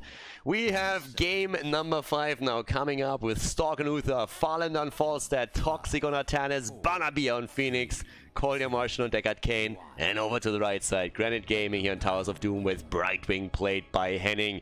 Ty on Lunara, Fury on Dehaka, Swamp Grotta on Junkrat, and Leoric played by Lauber. And the real question, as we are heading into game number 5 now, is Tim, how do you really feel about Murky? I mean, I guess if you want to get Dehaka and have a subpar draft, I can understand it. They really missed out on an opportunity here to have a real lock-in when it came to the draft versus the draft. All they had to do was play well. But sometimes you make mistakes in life, and today is a mistake that we all get to witness as I do not play Murky. Regardless, I will make sure I am not biased, and I will continue to cast this match as normal, even though they royally screwed up. To be honest, if you pick Murky, you might not win the game, but you will win the heart of the audience. Exactly, and the audience is more important than any victory. Truthfully, I mean, you might not be in the grand finals, but, you know, people love you. And that's cool and all, you know? The Artanis pick, on the other hand, that was real. And we actually see Artanis on level 1 on Seasoned Marksman. And Tim, I know you've trained your entire life for this moment, but tell us please all you know about Artanis. Well, Artanis Seasoned Marksman can be deadly in the late game if you do get a decent amount of stacks. One thing about Artanis is with that blade dash and such, you're able to stack up pretty darn quickly. I will say immature opponent is usually a bit better if you want to snipe away those camps, but hang on, speaking of camps, in the bottom left, full aggressive play coming in here from the red team as they take away the camps from the blue team. Now, Artanis is our Lord and Savior, despite Murky being a playable character. I say that in quotation marks. Artanis is a character that brings a lot of strength to that front line, and when you decide you want to get into a fight, you commit to that fight. And the Russians, what are they good at doing? Committing to fight. So I'm excited to see Artanis, who actually in the top right corner gets a swap, gets some damage in, and baits his teammate into a turret drag polymorph. Please don't die. Please don't do this. Please don't do this. Fury's going for the chase here. Baiting Banabia into this, but yeah, there's the heal. By the way, we spent way too much time together casting. The second that you talked about Artanis and they invaded the camp, I was about to say, but without their Lord and Savior, Artanis, they can't do anything here. And then you used the exact same phrase for the hero. I was like, okay, I spent too much time with this guy. 2 years is a long time, man. That's longer than a majority relationship, dude. It is. Already top lane, by the way, our little one-on-one here. Toxic is actually currently solo laning that. I was wondering at the beginning where we're gonna see Artanis being used. But of course, with Stalk now and Uther, they're trying to mate tank him here. Here comes the stun. They're going for Henning. They're trying to get Brightwing out. Farlander. Ooh, he's so low, but he gets away with a quick barrel roll there towards the end. You know he was staring at that barrel roll cooldown. He was so ready to move in the moment to bait him a little bit closer. That Drain Hope does connect on top of Phoenix, though. That big old hitbox making it painful. Toxic comes over, gets the blade dash. Toxic trying to do a 2v1. Artanis, our savior, can't do anything there as he has to run away from the fight. Meanwhile, in the bottom lane, a constant exchange between the two as Banana Beer has to warp away while Decker tries to provide the heals. Finally, a pick comes out. Yeah, they get a kill against Leo in the top lane since Falstad flew up. We had the exchange top left, top right, but there comes the global and the drag, and Banabia is down. Nice counter kill, 1 for 1. And it seems like Granite Gaming is gonna get the lead on the objective. They move in, get the second altar, and fire the shots right away towards the blue side. It is a pretty interesting move, though, of Granite Gaming to decide to not play with the real support as they see two on the other side for Team Russia. What do you think about that choice? Yeah, it's definitely an interesting choice, but one that I think might barely pay out for them here. Having that phase shift and that ability to stop Artanis in his tracks is actually a quite strong one. When Artanis gets into a fight, I call it the Artanis syndrome. The moment he gets into a fight, he's stuck there, period. You either have your teammate show up or not, and Brightwing can disrupt that with those polymorphs, so I actually don't mind it too much. I know you're just trying to flame Brightwing, but in terms of strats, Brightwing actually can work here. I know, man. I know you would never do that. You are the kindest person on Twitch, honestly. You would never do that. Yeah, Brightwing. But it can't work. Brightwing is fantastic. As far as Fruit Flight goes, Brightwing is one of my favorite. Lauber? Lauber! Shift. There comes the shift and he gets out. Then again, Deckard Cain ain't so lucky. The old man, he's not that nimble on his feet anymore, but thanks to the seal, he's still able to get away from this one. Nice brawl down here. I mean, they're going for it. Deckard Cain the triangles, man. Whenever Deckard Cain has a triangle, you have to run. The major issue, though, is look at that fort, man. Yeah. Finally picked up. And that will be an immediate pickup here for Granite Gaming. Artan's doing what he can here against Dehaka in the top lane, but Farlander and crew are starting to fall behind when it comes to control. Granite Gaming is really turning on the heat right now. I mean, they not only took the early kill, but they have 2-for-1 trades on the first altar phase.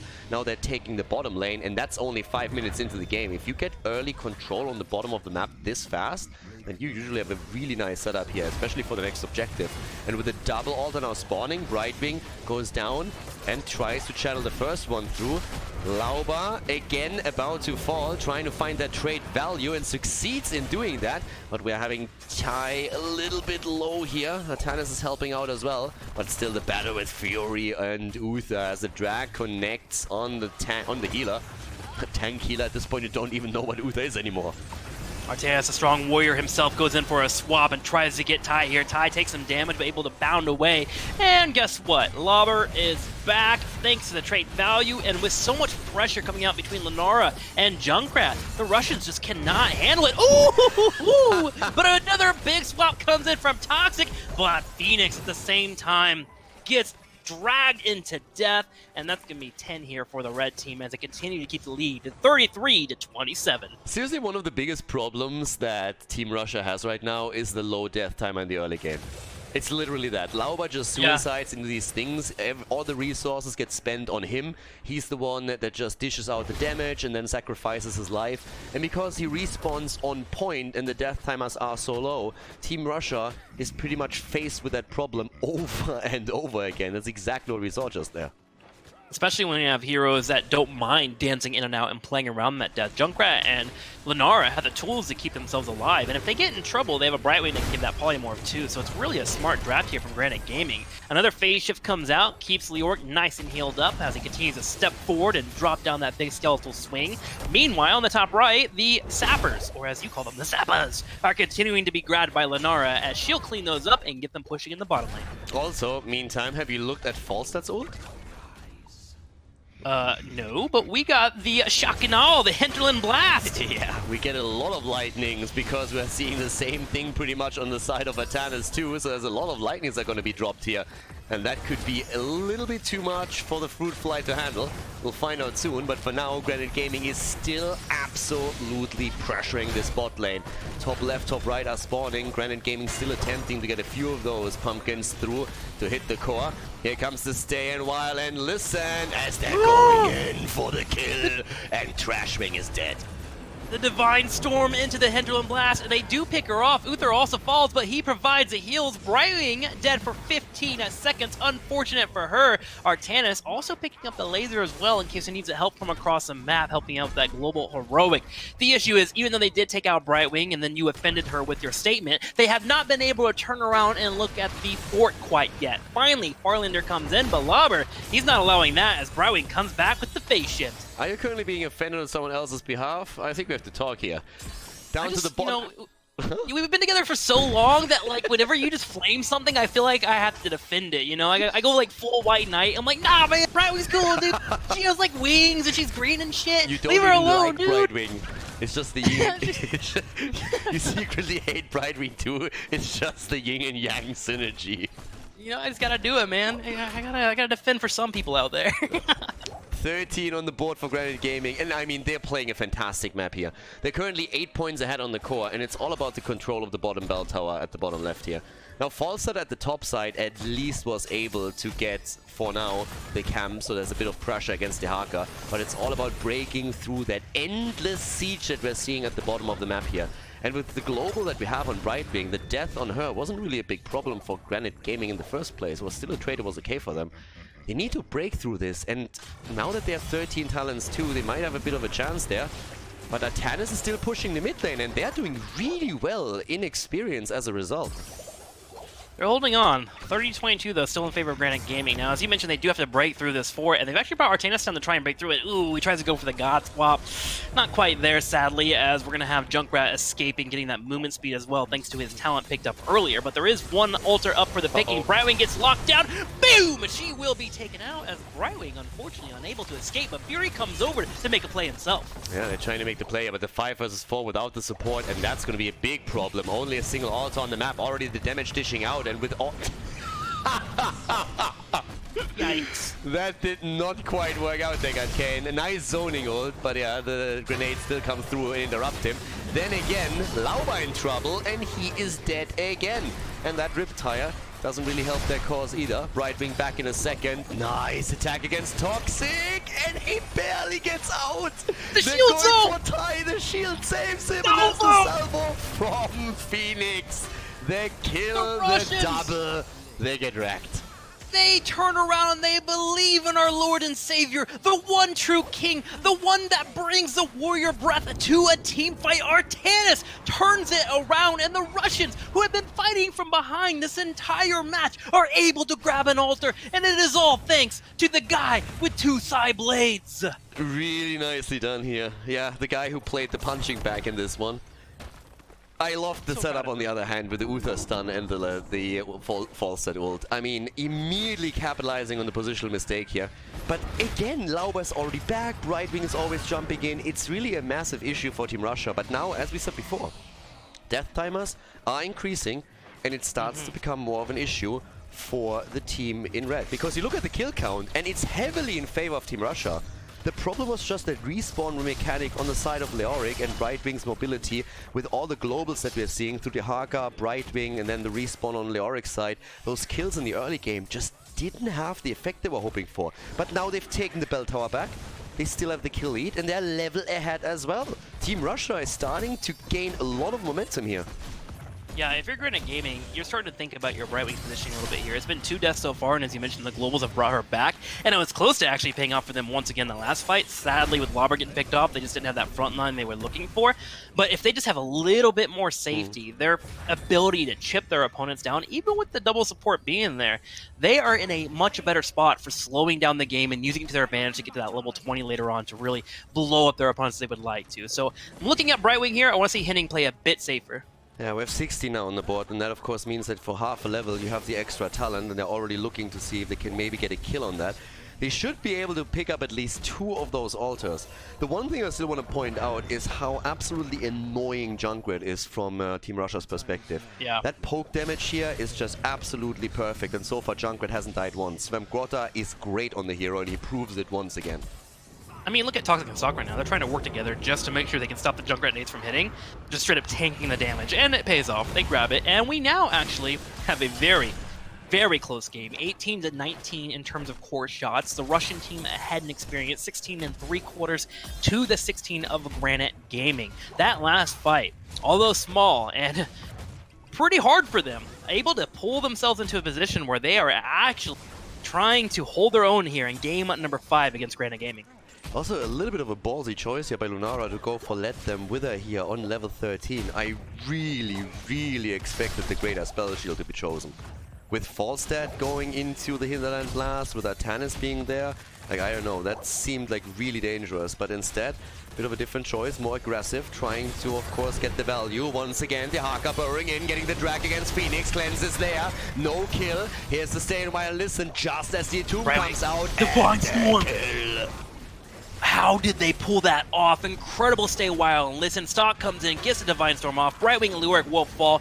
Ty himself trying to get his own damage in, trying to also bound away at the same time. He will be able to escape as the Russians take that team fight. Now, what else can they do here? They're looking for an opening. They don't have much on the bottom right opened up, but they can at least work on those turrets and then, of course, grab Zappers. That was an absolutely dirty setup that they had there. I mean, Falstep just had the perfect time to take aim, and they just murdered them. Also, of course, the salvo on Phoenix coming through too. They get the kills in, and now they have the entire map open again. They take the camp on the left, they take the camp on the right. They're making the move straight back down to the bottom of the map for the next altar. And 10 kills against 3 again. It's exactly what we talked about in the early game. early game, the setup that existed for Granite Gaming because of the low death timers was a huge win for the red team. Now that those death timers increase, all of a sudden we're seeing Team Russia getting more momentum. Big Entomb comes out, but Farland is already on top of that altar. The warp from Banna lets him get out instantly, and the lead for the first time in this game will be going over the Russians, 18-15, as they continue to hold their own. Now, Dahaka's on cleanup duty right now, trying to keep up the double soak and keeping every lane pushed in. While you kind of look at Granite Gaming right now, and they're just fishing. Lobber constantly using the Wraith Walk, trying to find somebody that might be out of position. Uther being the main focus here for Ty as he tries to slow him down with that level 13 that you were alluding to earlier. Yeah, Toxic also pausing the game here. Another tactical pause with a 3-2-3 moment, as they seem to have a bit of an issue. We actually saw a couple of technical problems in the earlier stage of the tournament here, but now as they're slightly ahead, maybe a bit of discussion of what the next play is. Now, but like, jokes aside, at this point, from their perspective, it's looking great. You are not quite a level ahead, but you're definitely a lot closer to level 20, and that should allow them to get the earlier Storm talent. We still haven't seen a play for boss here, but with 15 points against 18, the one thing that I'm a little bit afraid of when it comes to Granite Gaming is that if they lose another team fight, if we see that dirty setup again, that just won Team Russia the last battle, they might lose control of those bell towers at the bot lane and start to lose map control. I really feel like they need to make sure that they're starting to get a couple of kills under their belt, because so far, they've only gotten 3. Yeah, it's been quite hard for them. A bit of over-chasing has been the real major issue for them. As we saw the Phoenix attempted pick. Ooh, there's a polymorph, there's some damage. Banna gets out, and then once again, here comes the Stay a While Listen, but this time, Granite Gaming was wiser about it and did not walk into the trap. And Decker Kane himself will get picked off as Fury comes in with the tunnel. Beautiful adjustment there by Granite Gaming, learning their lesson from that fight they lost earlier. Yeah, that was actually a really nice setup too, and Falsa was just a little bit too late. But I love, as you said, how they switched the target real quickly. They put the pressure onto Phoenix. Great job also by Phoenix to not panic and try and go for the warp while Brightwing still had the polymorph up. That was hugely important there. But then the swap onto Decker, that was fantastic. And now, with the altars activating and a double, they have to buy time for Deckard Kane to come back. Farlander and Falstad flew in a bit too late to really have an impact in the fight. But there's still the chance of getting the stun set up and getting the quick kill if Farlander can home in on Swamgrotta, for example. So this could still be a 1-for-1 trade if they zone out enough. Lauber, yeah, he lets it go. Whew. Hang on though, Entomb comes out, it's going to be on top of Uther here. There goes the polymorph too, here's Ty as well. There is no Decker Kane here, so it is a 4v5 for the Russian team. And they hold on, just barely though. Gosh, they are taking a lot of damage there, especially on that backside as the grenades come in on top of Artanis and Falstad. But they escape, and they continue to hold the lead. It's a small one, 14-11, but they're still here despite not having Decker. And let's not forget, they actually just traded an altar for an altar while being a hero down. That's pretty respectable. So despite the kill that we saw against Deckard Kane, they're able to make that play. Now with the level 20 talents coming in soon, the question is, can they capitalize on that advantage by maybe taking a bell tower themselves at the bottom of the map? That's the big one. 20-19.5. Here comes the grenades. Everyone from the Russian team has grouped up as 5. As you mentioned those bell towers over and over again, it seems like that could be a primary focus for them. They will let Falstad rotate to the side and be in a position to where he can handle Dahaka if he needs to. Yeah, Dahaka's actually waiting in the bush for the rotation, but it currently doesn't happen here. Yeah, Falstad's easily orc in the middle. Has to barrel roll away. The experience missed the top lane, but again, they're not playing for experience there. The only reason why you would rotate up there is if your fort was in trouble or could be picked off. And I mean, Farlander knows that he has to be careful. He's playing great so far on Falstad, but if he's getting caught in the wrong moment just for a second, he's dead. Especially once that there's 20 ready for Leoric with a buried alive. They get the bell tower though. They get the bell tower, and that's all that they needed here. And now we have the altar spawning another 19, so that should help them with a great position here at the bottom. But this now is getting really dicey because we have still that boss on the map, so that's a lot of points to be gathered just by grabbing a single altar and going boss. So if you win a team fight right now, you have a fantastic shot at nearly deciding the game in your favor. Best part about grabbing that bell tower too is now there's only 3 chokes that the blue team has to watch out for, and you see an aggressive positioning here for Granite Gaming as they find a drag on top of Stalk, but Stalk doesn't mind. He provides the heals. Toxic trying to go for the channel. He has to be careful for the grenades that are flying in, but I guarantee you he's waiting for someone to come a little bit too far forward through that choke, and he'll go for a swap here. potentially on Brightwing or Lunara. Yeah, Fury is already waiting for the drag too, and let's keep also Leoric in mind. There they go for Fury. Fury's still alive. Where is the ult already from Atanis? Silent. We have the Buried Alive being used, but the Haka is down. Great kill by the Russians. It's the reset ult! One laser comes in, two lasers comes in, there's a third laser and a fourth as Ty is taking damage. Brightwing brings in the heals just barely. I didn't even realize that he had the resetting ultimate there for the Purifier Beam, and it pays off. 2-5, all full up here for the Russian team, while Granite Gaming loses out on 2. Stark, on the other hand, okay, he can't die here if they really want to get the boss afterwards as well. That's 5 shots fired already towards the right. Single digits now for Granite Gaming. 6 stacks, Lau by stack. Look at Toxic. Toxic is about to fall. Toxic goes down. Lunara in, out, able to survive. They drop Artanis. It's a 2-for-1 trade, and that denies the boss to Team Russia. Granite Gaming with a little bit of damage management here. The damage control is nice, making sure that the boss at least can't be taken without taking a huge risk from their opponent. Still 14-6 though, but still a better position as you mentioned with that boss on being able to be taken. They are able to turn around and grab the bell tower. Now there is a big swing of power in the top lane as Farlander works on the sappers there, and should be able to get those in before Dahaka shows up. Looking like it, and that'll be a fort. So a bit of a trade here for our teams. Bottom lane grab back, which is more important, arguably so, especially with that altar being there on the south side. 6 points against 14 now, but we all know what a little bit of momentum can do on Towers of Doom. Still dancing around the boss, and they're actually looking at it right now. Farlander barrel rolls us away as Lunara was trying to go super quickly to close the distance. And they're letting it go. It's going to be 6 versus 10 points. They're too far away. They can't close the distance in time to really contest this. So a nice rotation from Granite Gaming allows them to take the boss and drop another 4 points off the core of Team Russia, making this a really close 5th game already. But the push for their bot lane, and can they defend in time? Honestly, doesn't look like it. Yeah, get it down to half health and let the sappers clean it up. Play it safe, don't get caught here by Lobber. Lobber comes in with the Wraith Walk, spread out if you can. Fury goes in, and it misses. The huge miss there. Big one. Laser value! The double kill! Leon, the Haka, both dead. The laser laser goes for Brightwing, and they get 4. Brightwing down, Lunara dead, the laser still chasing. But with 4 heroes eliminated, not only are they going to get the altar at the bottom of the map, we have another Sapper kill coming through, and that's game. That's game right there. Team Russia, they do it. They take Granite Gaming down and advance to the grand final to go up again in a rematch against nothing left.